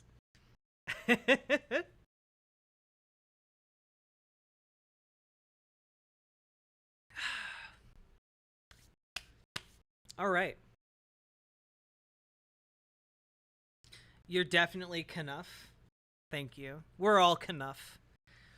We will be talking about Barbie later on today's stream, so just look forward to that. The music is preventing me from hearing you talk. That's fair. All right. Here we go. On December 6th, the defendant and co-conspirator 2 called the chairwoman of the Republican National Committee to ensure that the plan was in motion. During the call, co-conspirator 2 told the chairwoman that it was important for the RNC to help the defendant's campaign gather electors in targeted states and falsely represented to her that such electors' votes would be used only if ongoing litigation in one of the states changed the results in the defendant's favor. After the RNC chairwoman consulted the campaign and heard that work on gathering electors was underway, she called and reported this information to the defendant, who responded approvingly.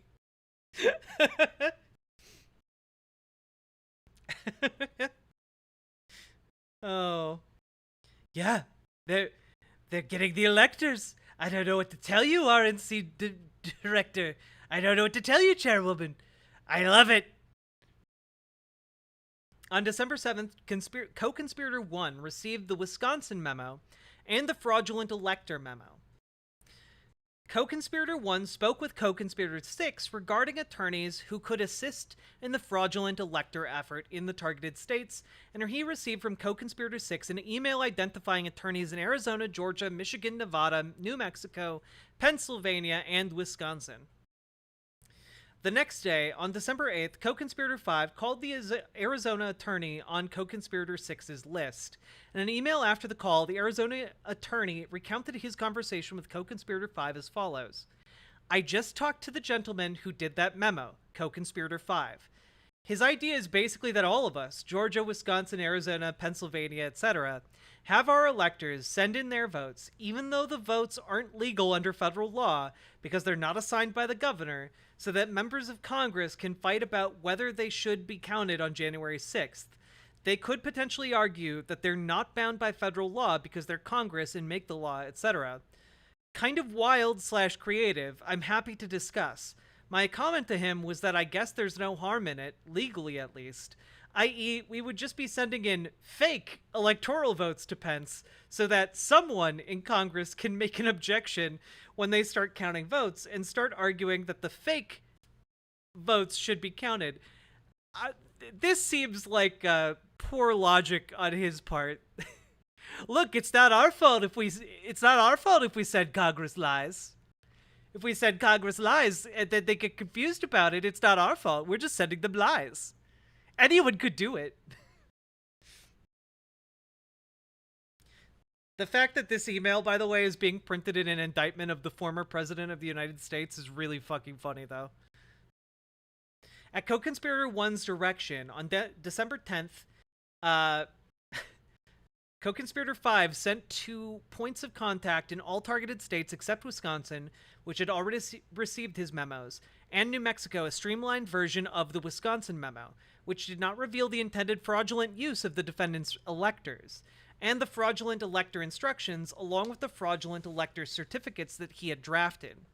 The next day, on December 11th, through co-conspirator 5, co-conspirator 1 suggested that the Arizona lawyer file a petition for certiorari in the Supreme Court as a pretext to claim that litigation was pending in the state to provide cover for the convening and voting of the defendant's fraudulent electors there.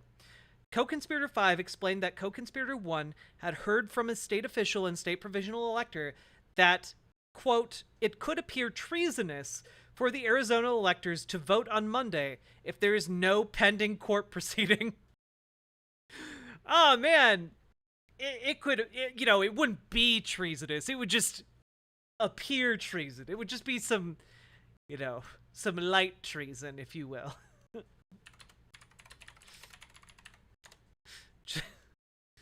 a good chance I may have committed some light treason.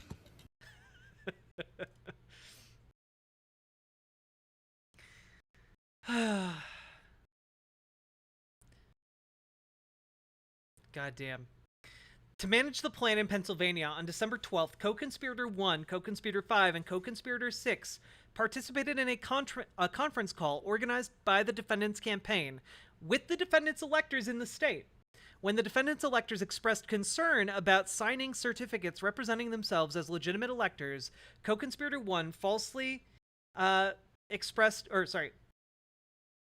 Co-conspirator 1 falsely assured them that their certificates would be used only if the defendant succeeded in litigation. Subsequently, co-conspirator 6 circulated proposed conditional language to that effect for potential inclusion in the fraudulent elector certificates. A campaign official cautioned not to offer the conditional language to other states because, quote, the other states are signing what he prepared. If it gets out that we changed the language for PA, it could snowball.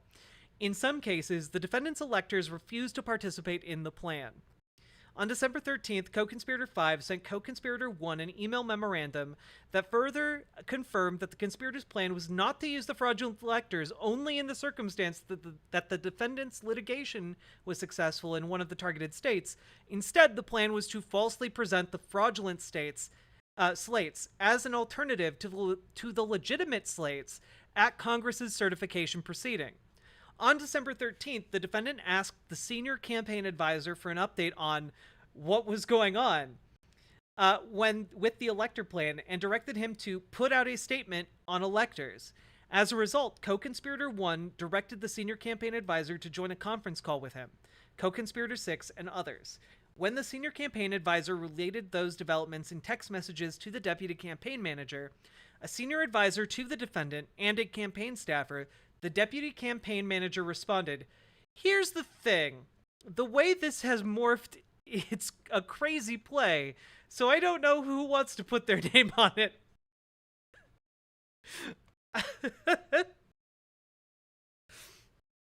Yo, even people who are so deep they're the deputy campaign manager are like, here's the thing. This is cuckoo banana pants, and no one wants to put their name on it.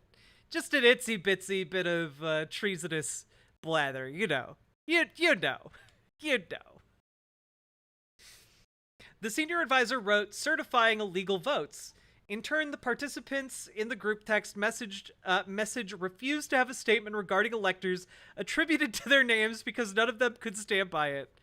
Like, literally, the people who have drunk the most Kool-Aid to rise this far in this campaign were like, we can't sign that. That's a bridge too far.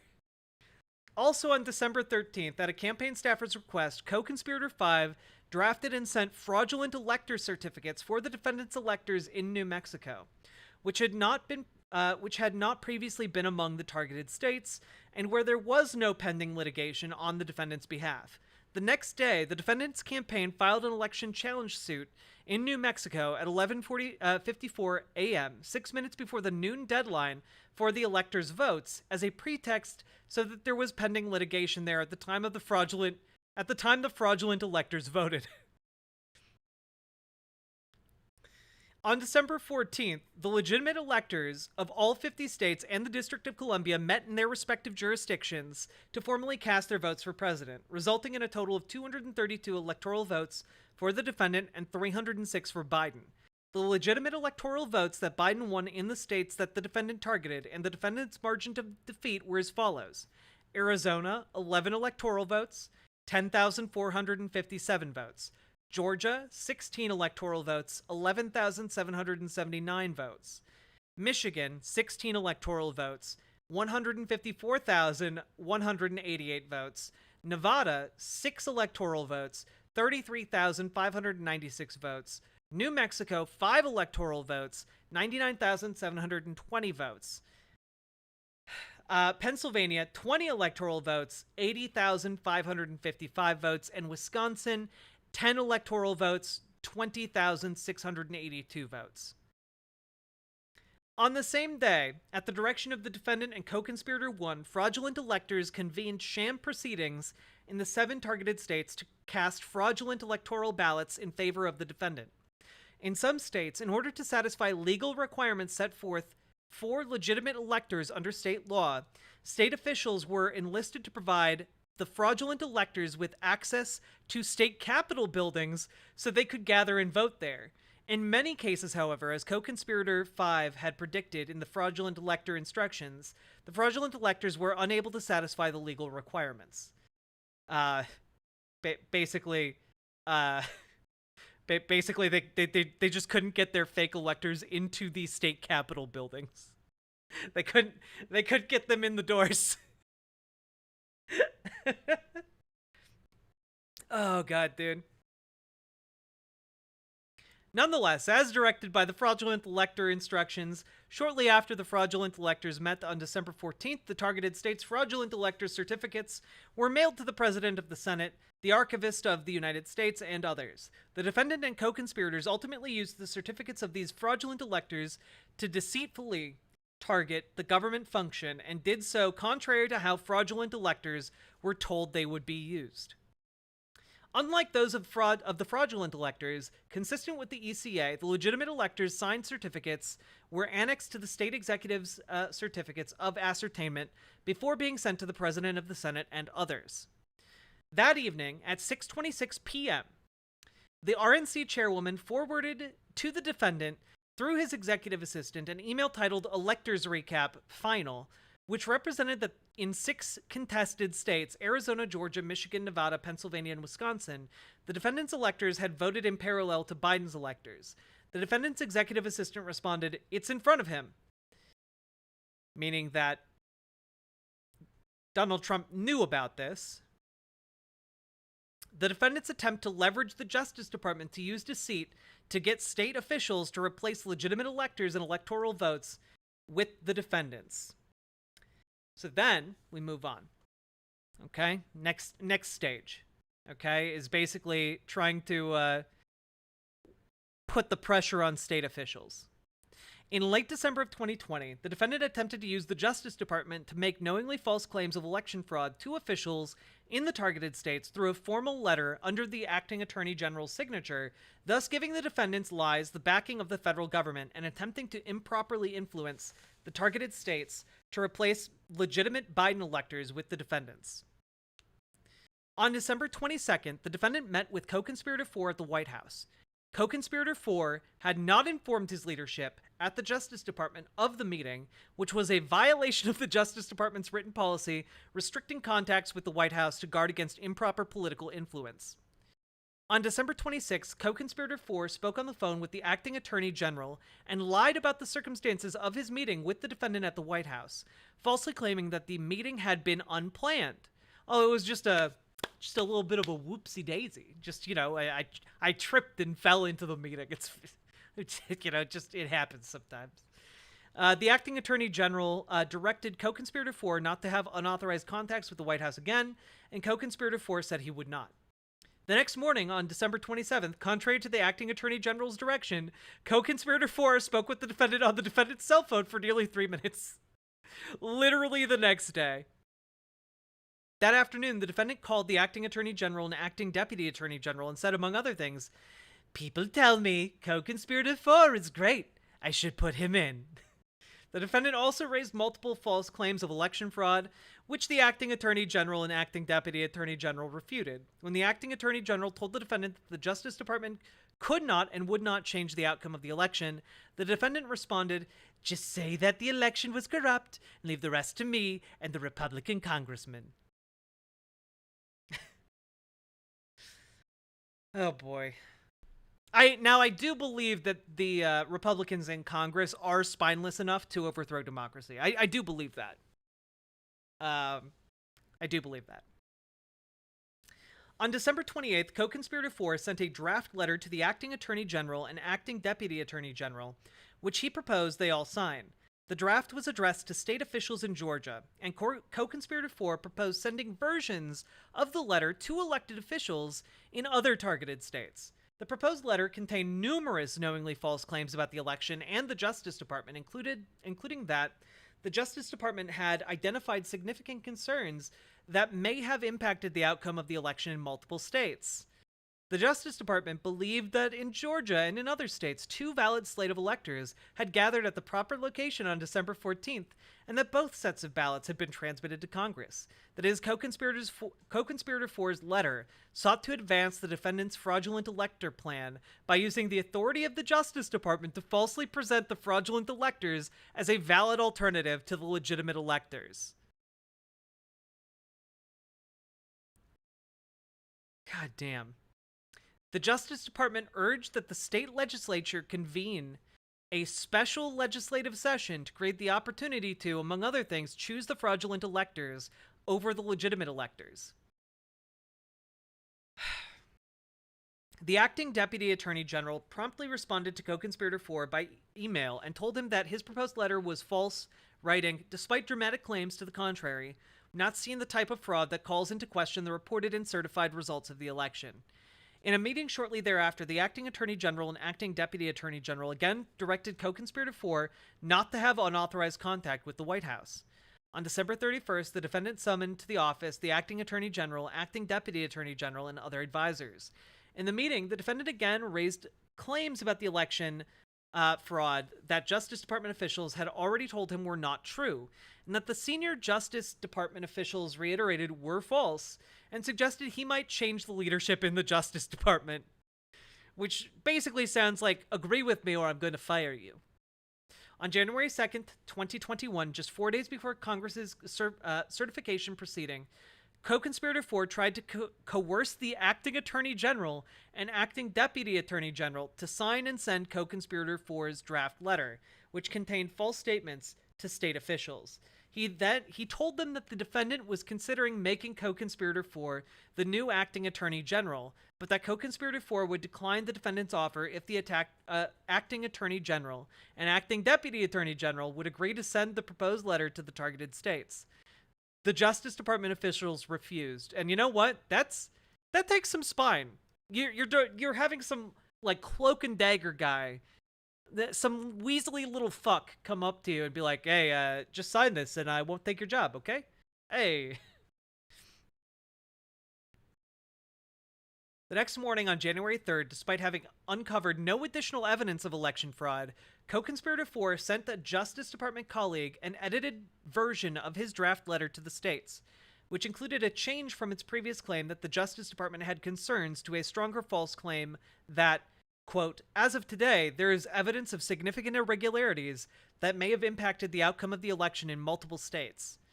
Also, on the morning of January 3rd, co-conspirator 4 met with the defendant at the White House, again without having informed senior Justice Department officials, and accepted the defendant's offer that he become acting attorney general. On the afternoon of January 3rd, co-conspirator 4 spoke with a deputy White House counsel. The previous month, the deputy White House counsel had informed the defendant that, quote, there is no option in which you do not leave the White House on January 20th. Now, unquote. Now, the same deputy White House counsel tried to dissuade co-conspirator 4 from assuming the role of acting attorney general. The deputy White House counsel reiterated to co-conspirator 4 that there had not been outcome-determinative fraud in the election, and that if the defendant remained in office nonetheless, there would be, quote, riots in every major city in the United States, unquote. Co-conspirator 4 responded, quote, well, Deputy White House counsel, that's why there's an Insurrection Act, unquote, which is absolutely delicious. I don't think I need to tell you what makes that quote so deeply, deeply ironic and funny.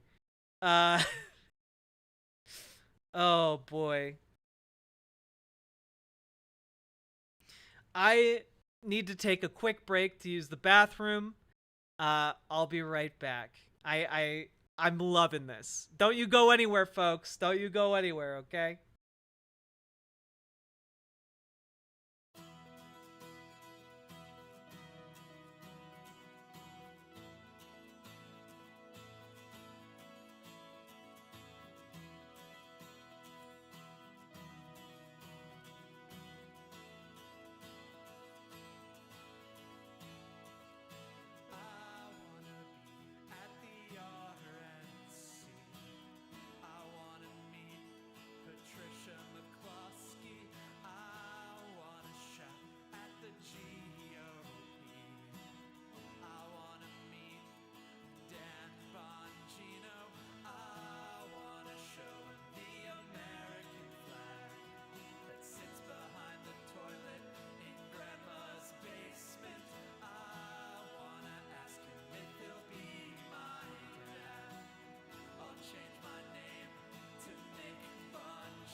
All right. Hello. Hi there.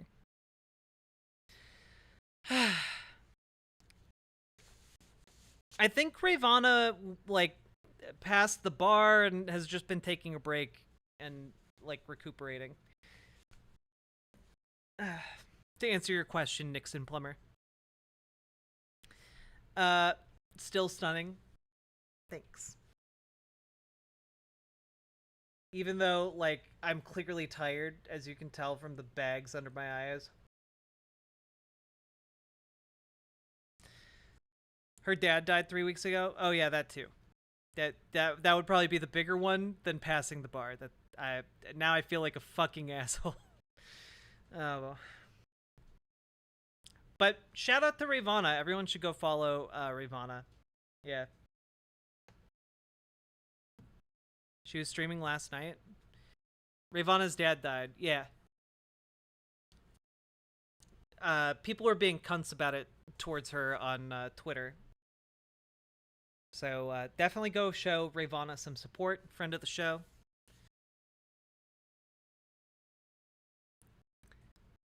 She looked okay last night.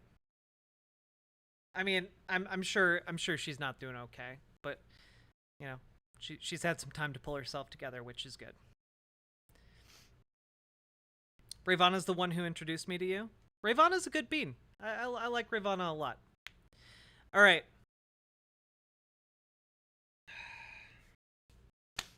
Let's finish this, okay? We got about 10-ish pages left. Let's go. You can look okay and not be okay? Yeah.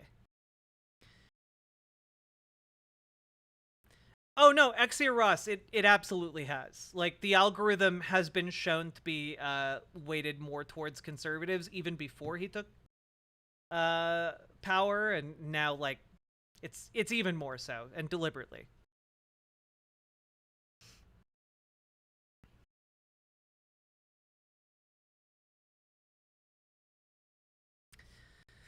Okay. On the afternoon of January 3rd. Oh, wait. Yeah. Okay.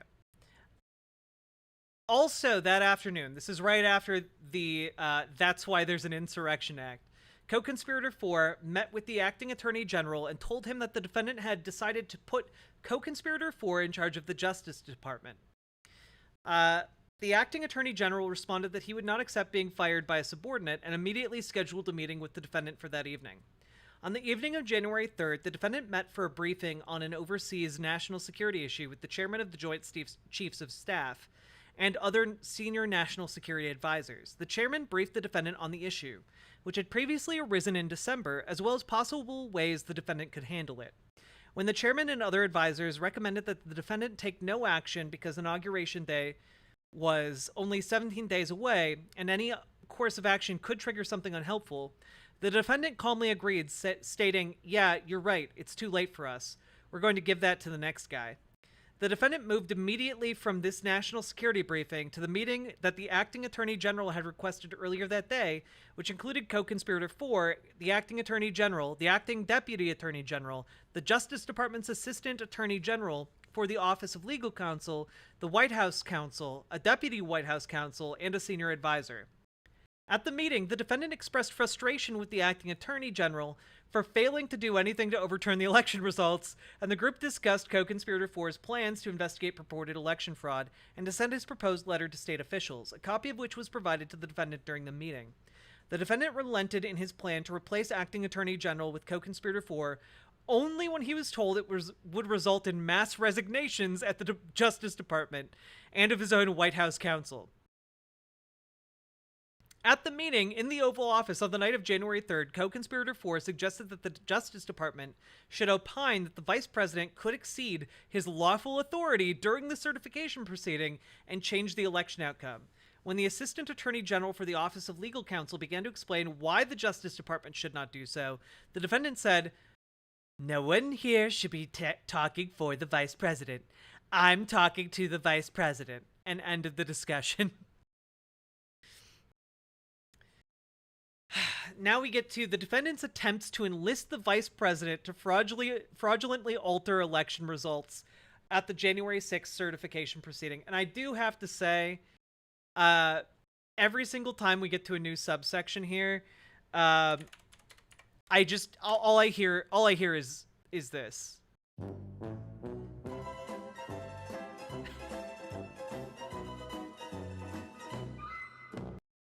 That's all I hear when we get to a new section here. As the January 6th congressional certification proceeding approached and other efforts to impair, obstruct, and defeat the federal government function failed, the defendant sought to enlist the vice president to use his ceremonial role at the certification to fraudulently alter the election results.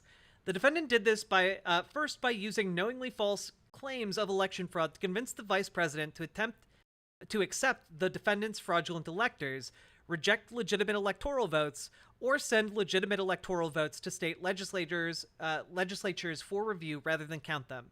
When that failed, the defendant attempted to use a crowd of supporters that he had gathered in Washington, D.C. to pressure the vice president to fraudulently alter the election results. On December 19th, 2020, after cultivating widespread anger and resentment for weeks with his knowingly false claims of election fraud, the defendant urged his supporters to travel to Washington on the day of the certification proceeding, tweeting, Big protest in D.C. on January 6th. Be there, will be wild." Throughout late December, he repeatedly urged his supporters to come to Washington for January 6th. Isn't he technically only indicted for election interference and not because of the actual coup attempt on January 6th? Wrong.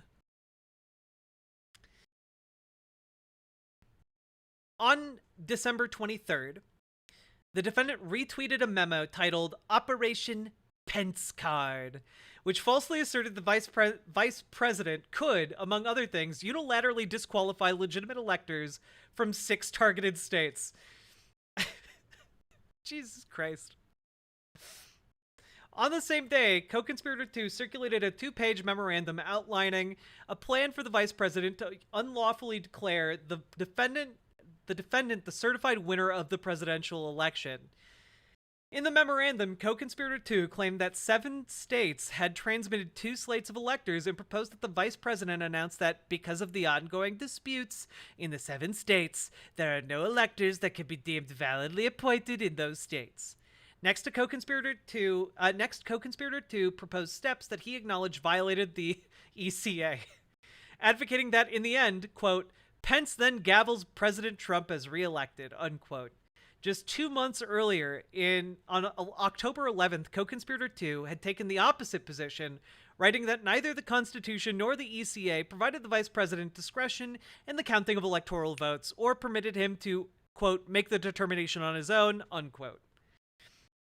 On several private phone calls in late December and early January, the defendant repeated knowingly false claims of election fraud and directly pressured the vice president to use his ceremonial role at the certification proceeding on January 6th to fraudulently overturn the results of the election, and the vice president resisted, including, 4 different occasions. On December 25th, when the vice president called the defendant to wish him a Merry Christmas, the defendant quickly turned the conversation to January 6th and his request that the vice president reject electoral votes that day. The vice president pushed back, telling the defendant, as the vice president already had in several previous conversations, quote, "You know I don't think I have the authority to change the outcome," unquote.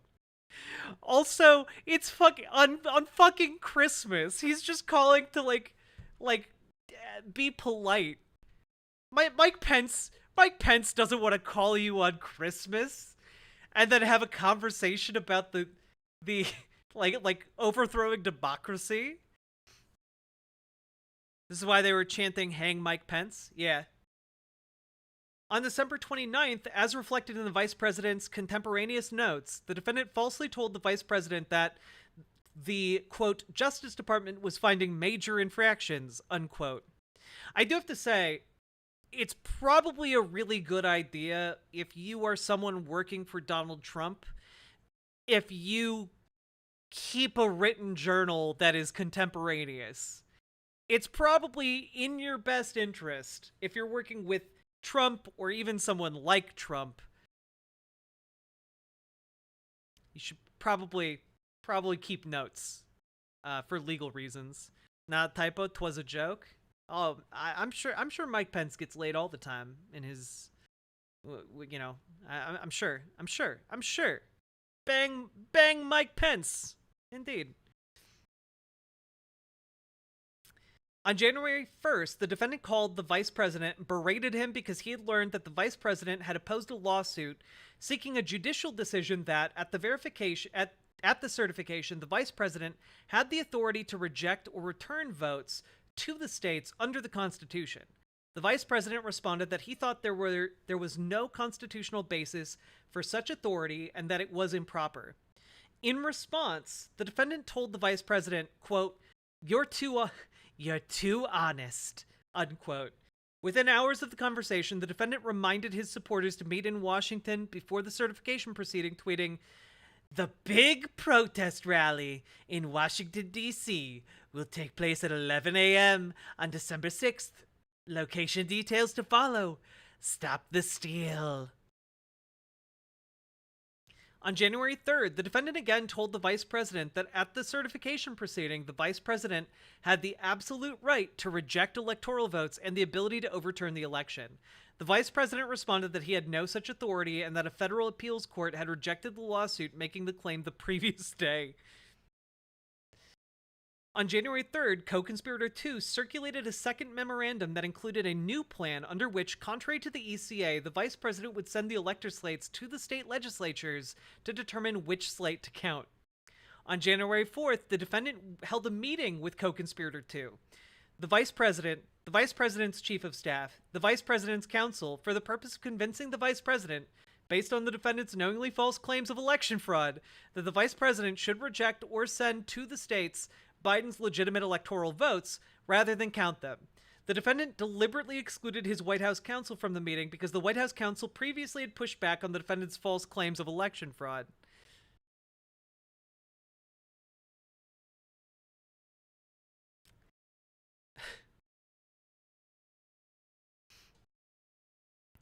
Are we being read the entire indictment by a hot redhead?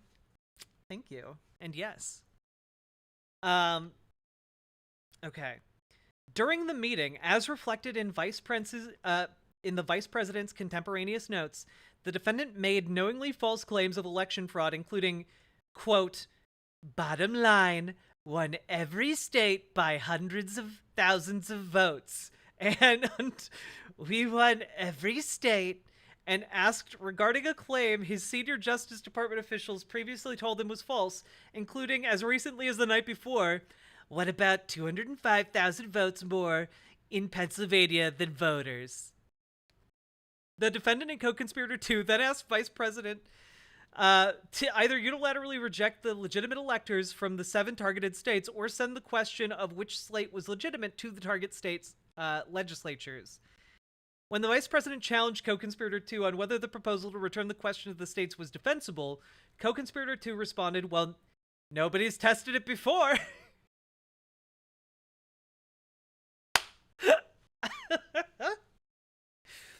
Is it legal? Well, there's no rule against a dog playing basketball, so literally co-conspirator 2 citing the Air Bud defense. The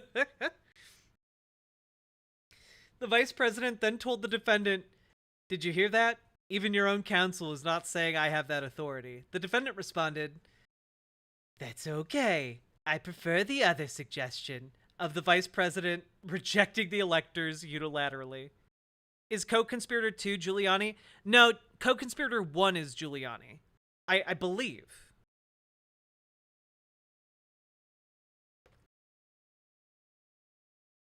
Also, on January 4th, when co-conspirator 2 acknowledged the defendant's senior advisor, I thought I remembered Giuliani saying that line. Maybe. My theory was that Rudy Giuliani was co-conspirator 1, followed by John Eastman as 2, but maybe it's I don't know.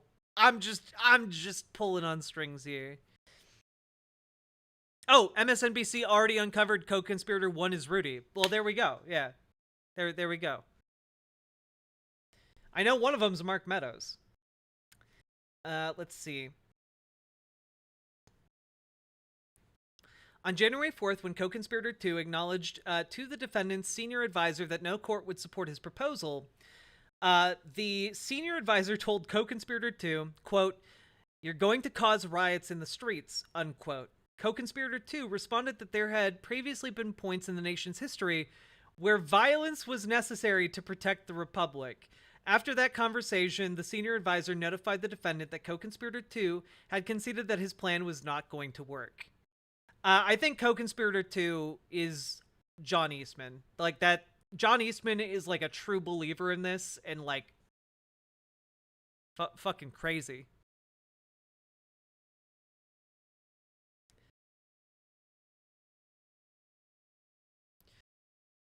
On the morning of January 5th, at the defendant's direction, the vice... Well, so, Chris Huggy, I don't think any of the co-conspirators here are sitting congressmen.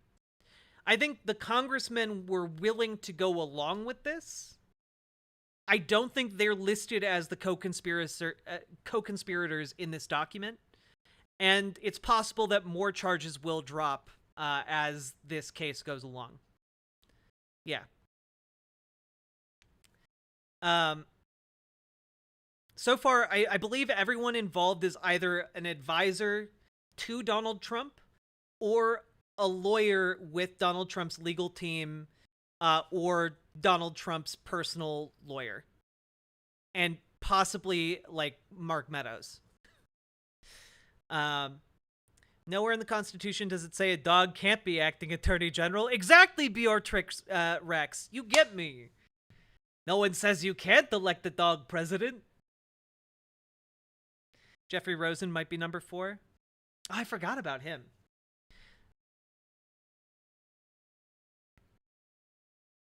Okay. On the morning of January 5th, at the defendant's direction, the vice president's chief of staff and the vice president's counsel met again with co-conspirator 2. Co-conspirator 2 now advocated that the vice president do what the defendant had said he preferred the day before, unilaterally reject electors from the targeted states. During this meeting, co-conspirator 2 privately acknowledged to the vice president's counsel that he hoped to prevent judicial review of his proposal because he understood that it would be unanimously rejected by the Supreme Court. The vice president's counsel expressed to co-conspirator 2 that following through with this proposal would result in a disastrous situation where the election might have to be decided in the streets. Oh, regarding the Georgia indictments, the Fulton County Sheriff says that unless someone tells me differently, the sheriff, Patrick Labatt, went on Tuesday. His office would follow normal practices, so it doesn't matter your status. We'll have mugshots ready for you. So that'll be fun. Yo, we gonna have some Donald Trump mugshots in Georgia? I'm down for that. Yeah, Mark Meadows turned over his phone. Yeah. We gotta do co-conspirator bingo. Yeah, I gotta start taking notes. Gotta start taking some notes. Okay. That same day, the defendant encouraged supporters to travel to Washington on January 6th, and he set the false expectation that the vice president had the authority to and might use his ceremonial role at the certification proceeding to reverse the election outcome in the defendant's favor, including issuing the following tweets. These are direct quotes. At 11:06 a.m., the vice president has the power to reject fraudulently chosen electors. This was within 40 minutes of the defendant's earlier reminder, "See you in D.C." At 5:05 p.m., Washington is being inundated with people who don't want to see election victory stolen. Our country has had enough. They won't take it anymore. We hear you and love you from the Oval Office. At 5:43 p.m., I will be speaking at the Save America rally tomorrow on the Ellipse at 11 a.m. Eastern. Arrive early. Doors open at 7 a.m. Eastern. Big crowds. Also on January 5th, the defendant met alone with the vice president. When the vice president refused to agree to the defendant's request that he obstruct the certification, the defendant grew frustrated, which I'm going to go out on a limb and guess that this is a very, very polite way of saying Donald Trump flipped the fuck out. Okay? I he grew frustrated and told the vice president that the defendant would have to publicly criticize him. Upon learning of this, the vice president's chief of staff was concerned for the vice president's safety and alerted the head of the vice president's Secret Service detail. Interesting. So, I think this is less Donald Trump grew frustrated and more Donald Trump made a pretty explicit threat against the safety of the vice president, especially because given like just being alerted, oh, Donald Trump was angry and is going to publicly criticize him. Upon being alerted of those two things, the chief of staff for the vice president was like, oh, they going to try and kill him. like we got to get him out of here. As the crowds began to gather in Washington and were audible from the Oval Office, the defendant remarked to advisors that the crowd the following day on January 6th was going to be, quote, angry, unquote. That night, the defendant approved and caused the defendant's campaign to issue a public statement that the defendant knew from his meeting with the vice president only hours earlier was false. Quote, the vice president and I are in total agreement that the vice president has the power to act.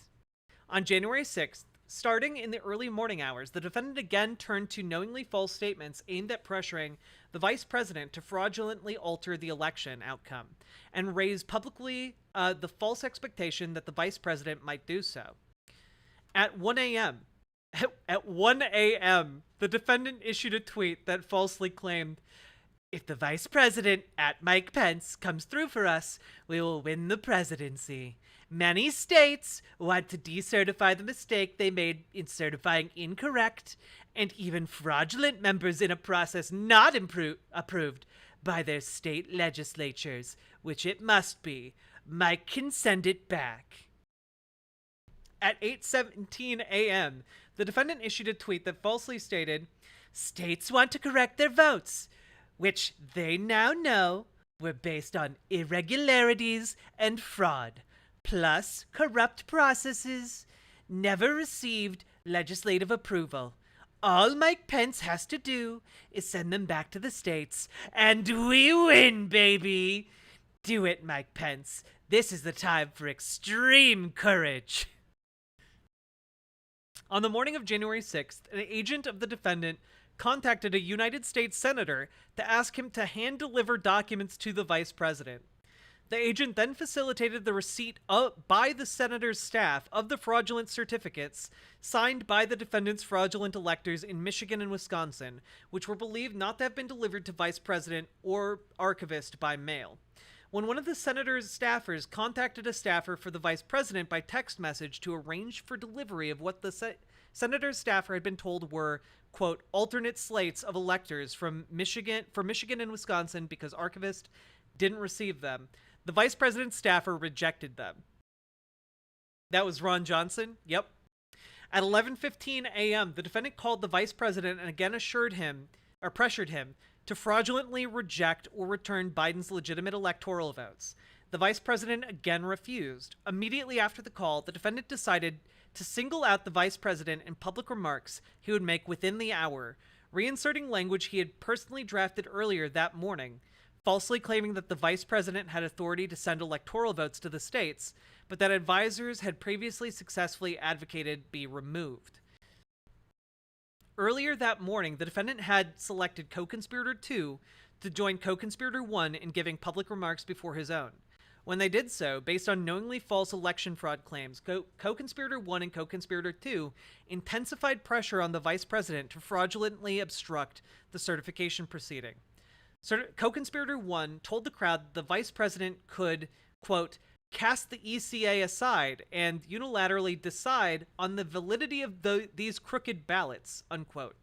He also lied when he claimed to, quote, have letters from 5 legislatures begging us, unquote, to send elector slates to the legislatures for review and called for trial by combat.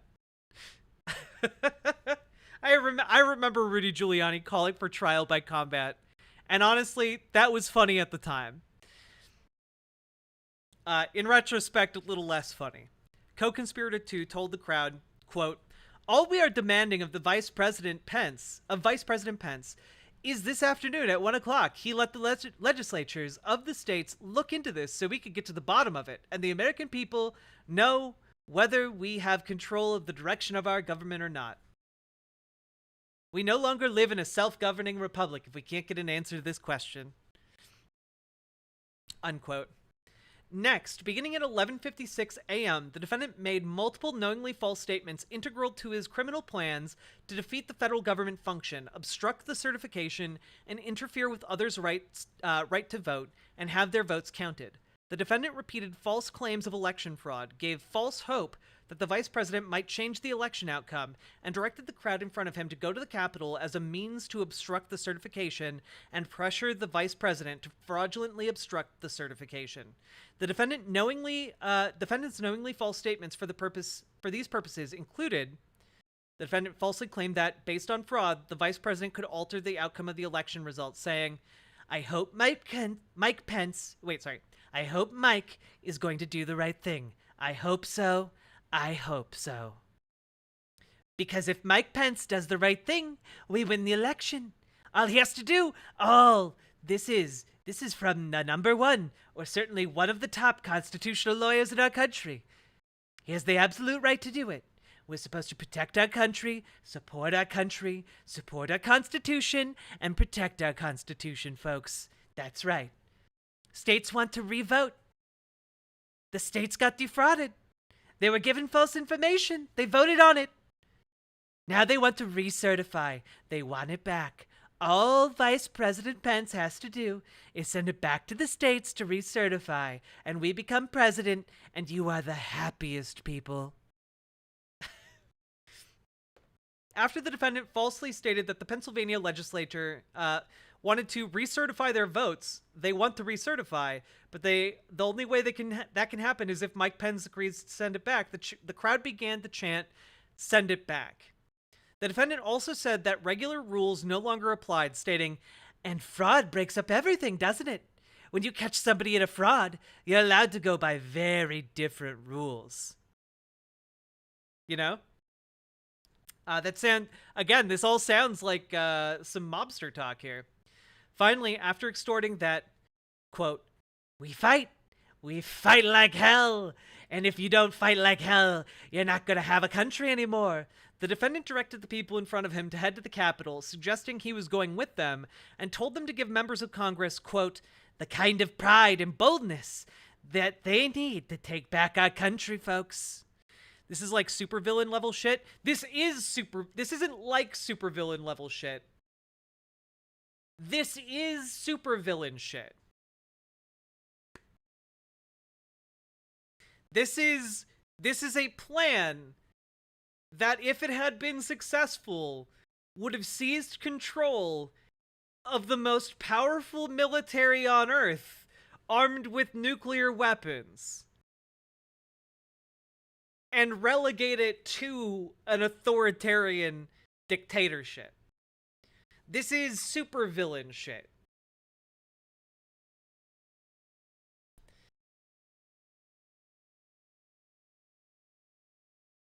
Trump is Big Boss, except that Big Boss was a good guy.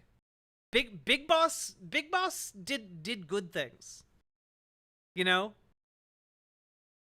Big Boss freed the world from an AI supercomputer totalitarian rulership. Okay, Big Boss was the good guy.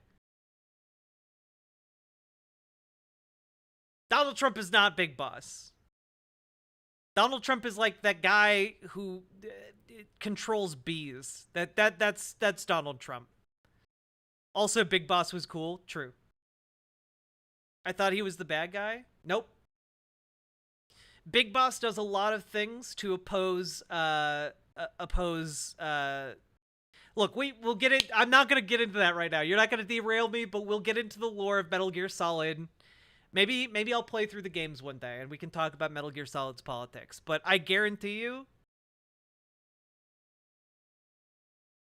yeah, nah. Big Boss is good. Okay, he's actually a good guy. Liquid Snake is the bad guy, and yeah. No, we'll get it. Stop it. Stop tempting me with your saucy, minxy little video game hooks.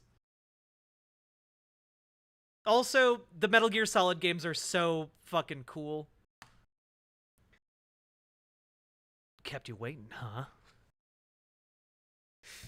huh? Anyway. Back to serious mode. The defendant also said that regular rules no... Oh, we already read that. Okay. All right. During and after the defendant's remarks, thousands of people marched towards the Capitol. The defendant's exploitation of the violence and chaos at the Capitol. Shortly before 1 p.m., the vice president issued a public statement explaining that his role as president of the Senate at the certification proceeding that was about to begin did not include unilateral authority to determine which electoral votes should be counted and which should not. Before the defendant had finished speaking, a crowd began to gather at the Capitol. Thereafter, a mass of people, including individuals who had traveled to Washington and to the Capitol at the defendant's direction, broke through barriers cordoning off the Capitol grounds and advanced on the building, including by violently attacking law enforcement officers trying to secure it. The defendant, who had returned to the White House after concluding his remarks, watched the events at the Capitol unfold on the television in the dining room next to the Oval Office. At 2:13 p.m., after more than an hour of steady, violent advancement, the crowd at the Capitol broke into the building. Upon receiving the news that individuals had breached the Capitol, the defendant's advisors told them there was a riot there and that rioters had breached the building. When advisors urged the defendant to issue a calming message aimed at the rioters, the defendant refused, instead repeatedly remarking that the people at the Capitol were angry because the election had been stolen. Yari Nadaze, thank you very much for jumping over to riverboat.gg. I appreciate that. Yes. At 2:24 p.m., after advisors had left the defendant alone in his dining room, the defendant issued a tweet. Oh man, just imagine him sitting there all by himself in the White House's dining room, watching this all happen on TV, all alone. What a pathetic worm. The defendant issued a tweet intended to further delay and obstruct the certification. Mike Pence didn't have the courage to do what should have been done to protect our country and our Constitution, giving states a chance to certify a corrected set of facts, not the fraudulent or inaccurate ones which they were asked to previously certify. USA demands the truth. 1 minute later, at 2:25 p.m., the United States Secret Service was forced to evacuate the vice president to a secure location. At the Capitol, throughout the afternoon, members of the crowd chanted, "Hang Mike Pence," "Where's Pence?" "Bring him out," and "Traitor Pence." The defendant repeatedly refused to approve a message. Oh, Kairyu, thank you for gifting a sub. Kairyu 216 gave Yarny Days a tier 1 subscription. That's downright decent of you. Thank you very much.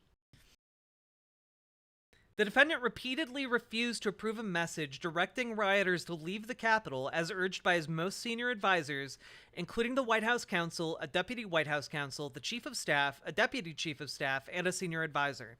Instead, the defendant issued 2 tweets that did not ask rioters to leave the Capitol, but instead falsely suggested that the crowd at the Capitol was being peaceful, including, at 2:38 p.m., Please support our Capitol Police and law enforcement. They're truly on the side of our country. Stay peaceful. At 3:13 p.m., I am asking for everyone at the U.S. Capitol to remain peaceful. No violence. Remember, we are the party of law and order. Respect the law and our great men and women in blue. Thank you. By the way, I love the fact, right, that he's literally watching a riot on the television. He's watching the riot that he started break into the beat police officers and break into the Capitol building of the United States of America. And he's like, we're the party, remember folks, we're the party of law and order.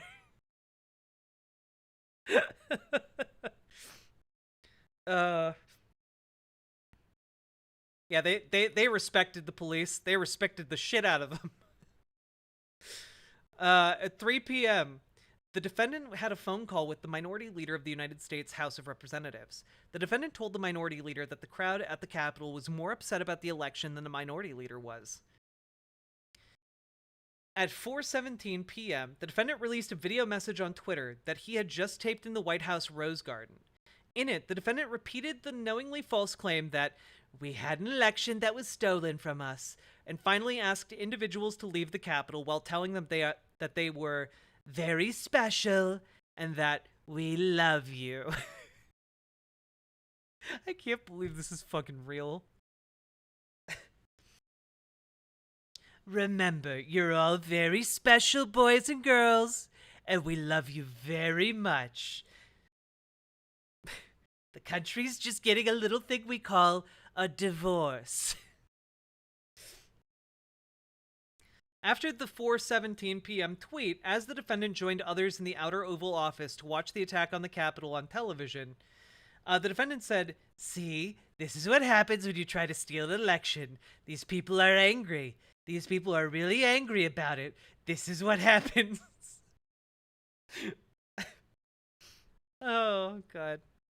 Yeah, look, as long as you're beating the Capitol Police with the flagpole respectfully, or beating a police officer with a fire extinguisher, as long as you're respectful about it, apparently is fine for people who support Donald Trump. At 6:01 p.m., yeah, he's a very stable genius. At 6:01 p.m., the defendant tweeted, "These are the things and events that happen when a sacred landslide election victory is so unceremoniously and viciously stripped away from the great patriots who've been badly and unfairly treated for so long. Go home with love and in peace. Remember this day forever." I like that he called his election loss a sacred landslide election victory. He lost by 100 electoral votes, and he's now turned that in his head into a sacred landslide election victory for himself. Yeah. On the evening of January 6th, the defendant and co-conspirator 1 attempted to exploit the violence and chaos at the Capitol by calling lawmakers to convince them, based on knowingly false claims of election fraud, to delay the certification, including the defendant, through White House aides, attempted to reach 2 United States senators at 6 p.m. From 6:59 p.m. until 7:18 p.m., co-conspirator 1 placed calls to 5 United States senators and 1 United States representative. Co-conspirator 6 attempted to confirm phone numbers for 6 United States senators whom the defendant had directed co-conspirator 1 to call, and attempted to enlist in further delaying the certification. In one of the calls, co-conspirator 1 left a voicemail intended for a United States senator that said, quote, "We need you, our Republican friends, to try just to slow it down so we can get these legislatures to get more information to you. And I know they're reconvening at 8 tonight, but the only strategy we can follow is to object to numerous states and raise issues so we get ourselves into tomorrow, ideally until the end of tomorrow." In another message intended for another United States senator, co-conspirator 1 repeated knowingly false allegations of election fraud, including that the vote counts certified by the states to Congress were incorrect, and that the governors who had certified knew they were incorrect, that, quote, illegal immigrants quote unquote, had voted in substantial numbers in Arizona, that, quote, Georgia gave you a number in which 65,000 people who were underage voted, unquote. Co-conspirator 1 also claimed that the vice president's actions had been surprising and asked the senator to, quote, object to every state and kind of spread this out a little bit like a filibuster, unquote.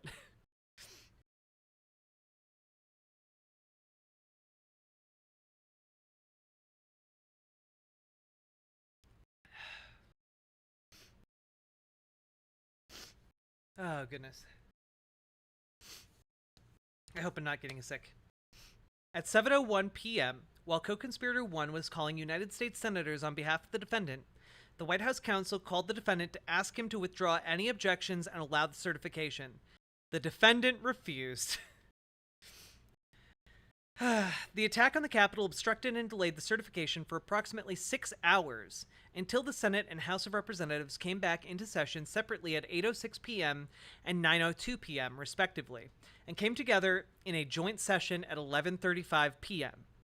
At 11:45 p.m., co-conspirator 2 emailed the vice president's counsel, advocating that the vice president violate the law and seek further delay of the certification.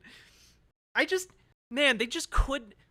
They literally sent a mob that almost got its hands on Mike Pence, that was chanting about its need to hang him, and they're still trying to convince him to go along with their plan the next day.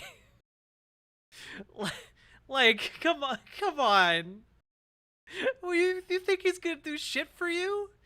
You just tried to kill him. Co-conspirator 2 wrote, sorry. Let's see. Yeah. Co-conspirator 2 wrote, quote, I implore you to consider one more relatively minor violation of the ECA and adjourned for 10 days to allow the legislatures to finish their investigations, as well as allow a full forensic audit of the massive amount of illegal activity that has occurred here. And I just gotta say, There's a good chance I may have committed some light treason. Just this over and over again. It's only a minor violation of the ECA, after all. We're only disenfranchising millions of people a little bit. Just some light treason against the very concept of a democratic republic, but you know, whatever. At 3:41 a.m. on January 7th, as President of the Senate, Vice President Pence announced the certified results of the 2020 presidential election in favor of Biden. The defendant and his co-conspirators committed one or more of the acts to affect the object of the conspiracy alleged above in paragraphs 13,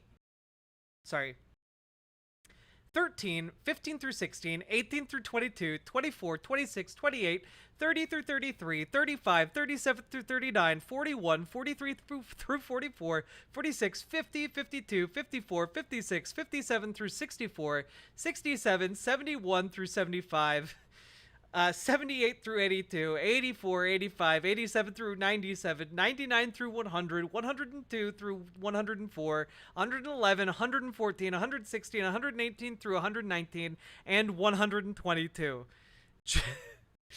Just, you know, this indictment is fairly thorough. Luckily, count 2 and count 3 and count 4 are not going to take up as much time. Conspiracy to obstruct an official proceeding. The allegations contained in paragraphs 1 through 4 and 8 through 123 of this indictment are re-alleged and fully incorporated here by reference. From on or about November 14th, 2020, through on or about January 7th of 2021, in the District of Columbia and elsewhere, the defendant, Donald J. Trump, did knowingly combine, conspire, confederate, and agree with co-conspirators, known and unknown to the grand jury, to corruptly obstruct and impede an official proceeding that is the certification of the electoral vote in violation of Title 18 United States Code, Section 1512. And, yeah, this is not great. Count 3, obstruction of and attempt to obstruct an official proceeding. Allegations contained in paragraphs 1 through 4, 8 through 123 of this indictment are re-alleged and fully incorporated here by reference. From on or about November 14th, 2020 through on or about January 7th of 2021 in the District of Columbia and elsewhere, the defendant, Donald J. Trump, attempted to and did corruptly obstruct and impede an official proceeding, that is, the certification of the electoral vote. Yep. In count 4, conspiracy against rights. The allegations contained in paragraphs 1 through 4 and 8 through 123 of this indictment are re-alleged and fully incorporated here by reference. From on or about November 14th, 2020 through on or about January 20th of 2021 in the District of Columbia and elsewhere, defendant Donald J. Trump did knowingly combine, conspire, confederate, and agree with conspirators or co-conspirators known and unknown by the grand jury to injure, oppress, threaten, and intimidate one or more persons in the free exercise and enjoyment of a right and privilege secured to them by the Constitution and laws of the United States, that is, the right to vote and to have one's vote counted. Signed, Jack Smith. So we have now come to the end of that indictment. And I just gotta say,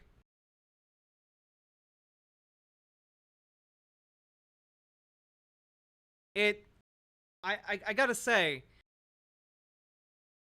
you know, I'm just gonna throw this out there.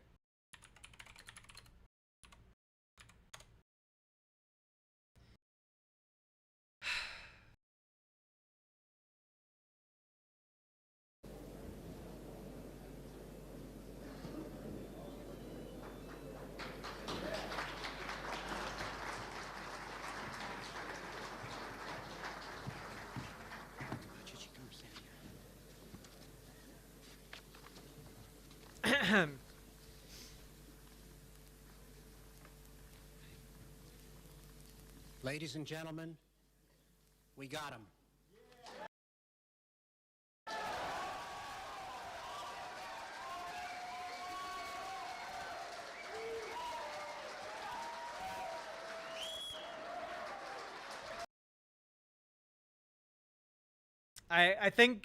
Guys, I gotta say, having now seen and gone over all of the evidence that has been compiled in these indictments, I think we got him dead to rights.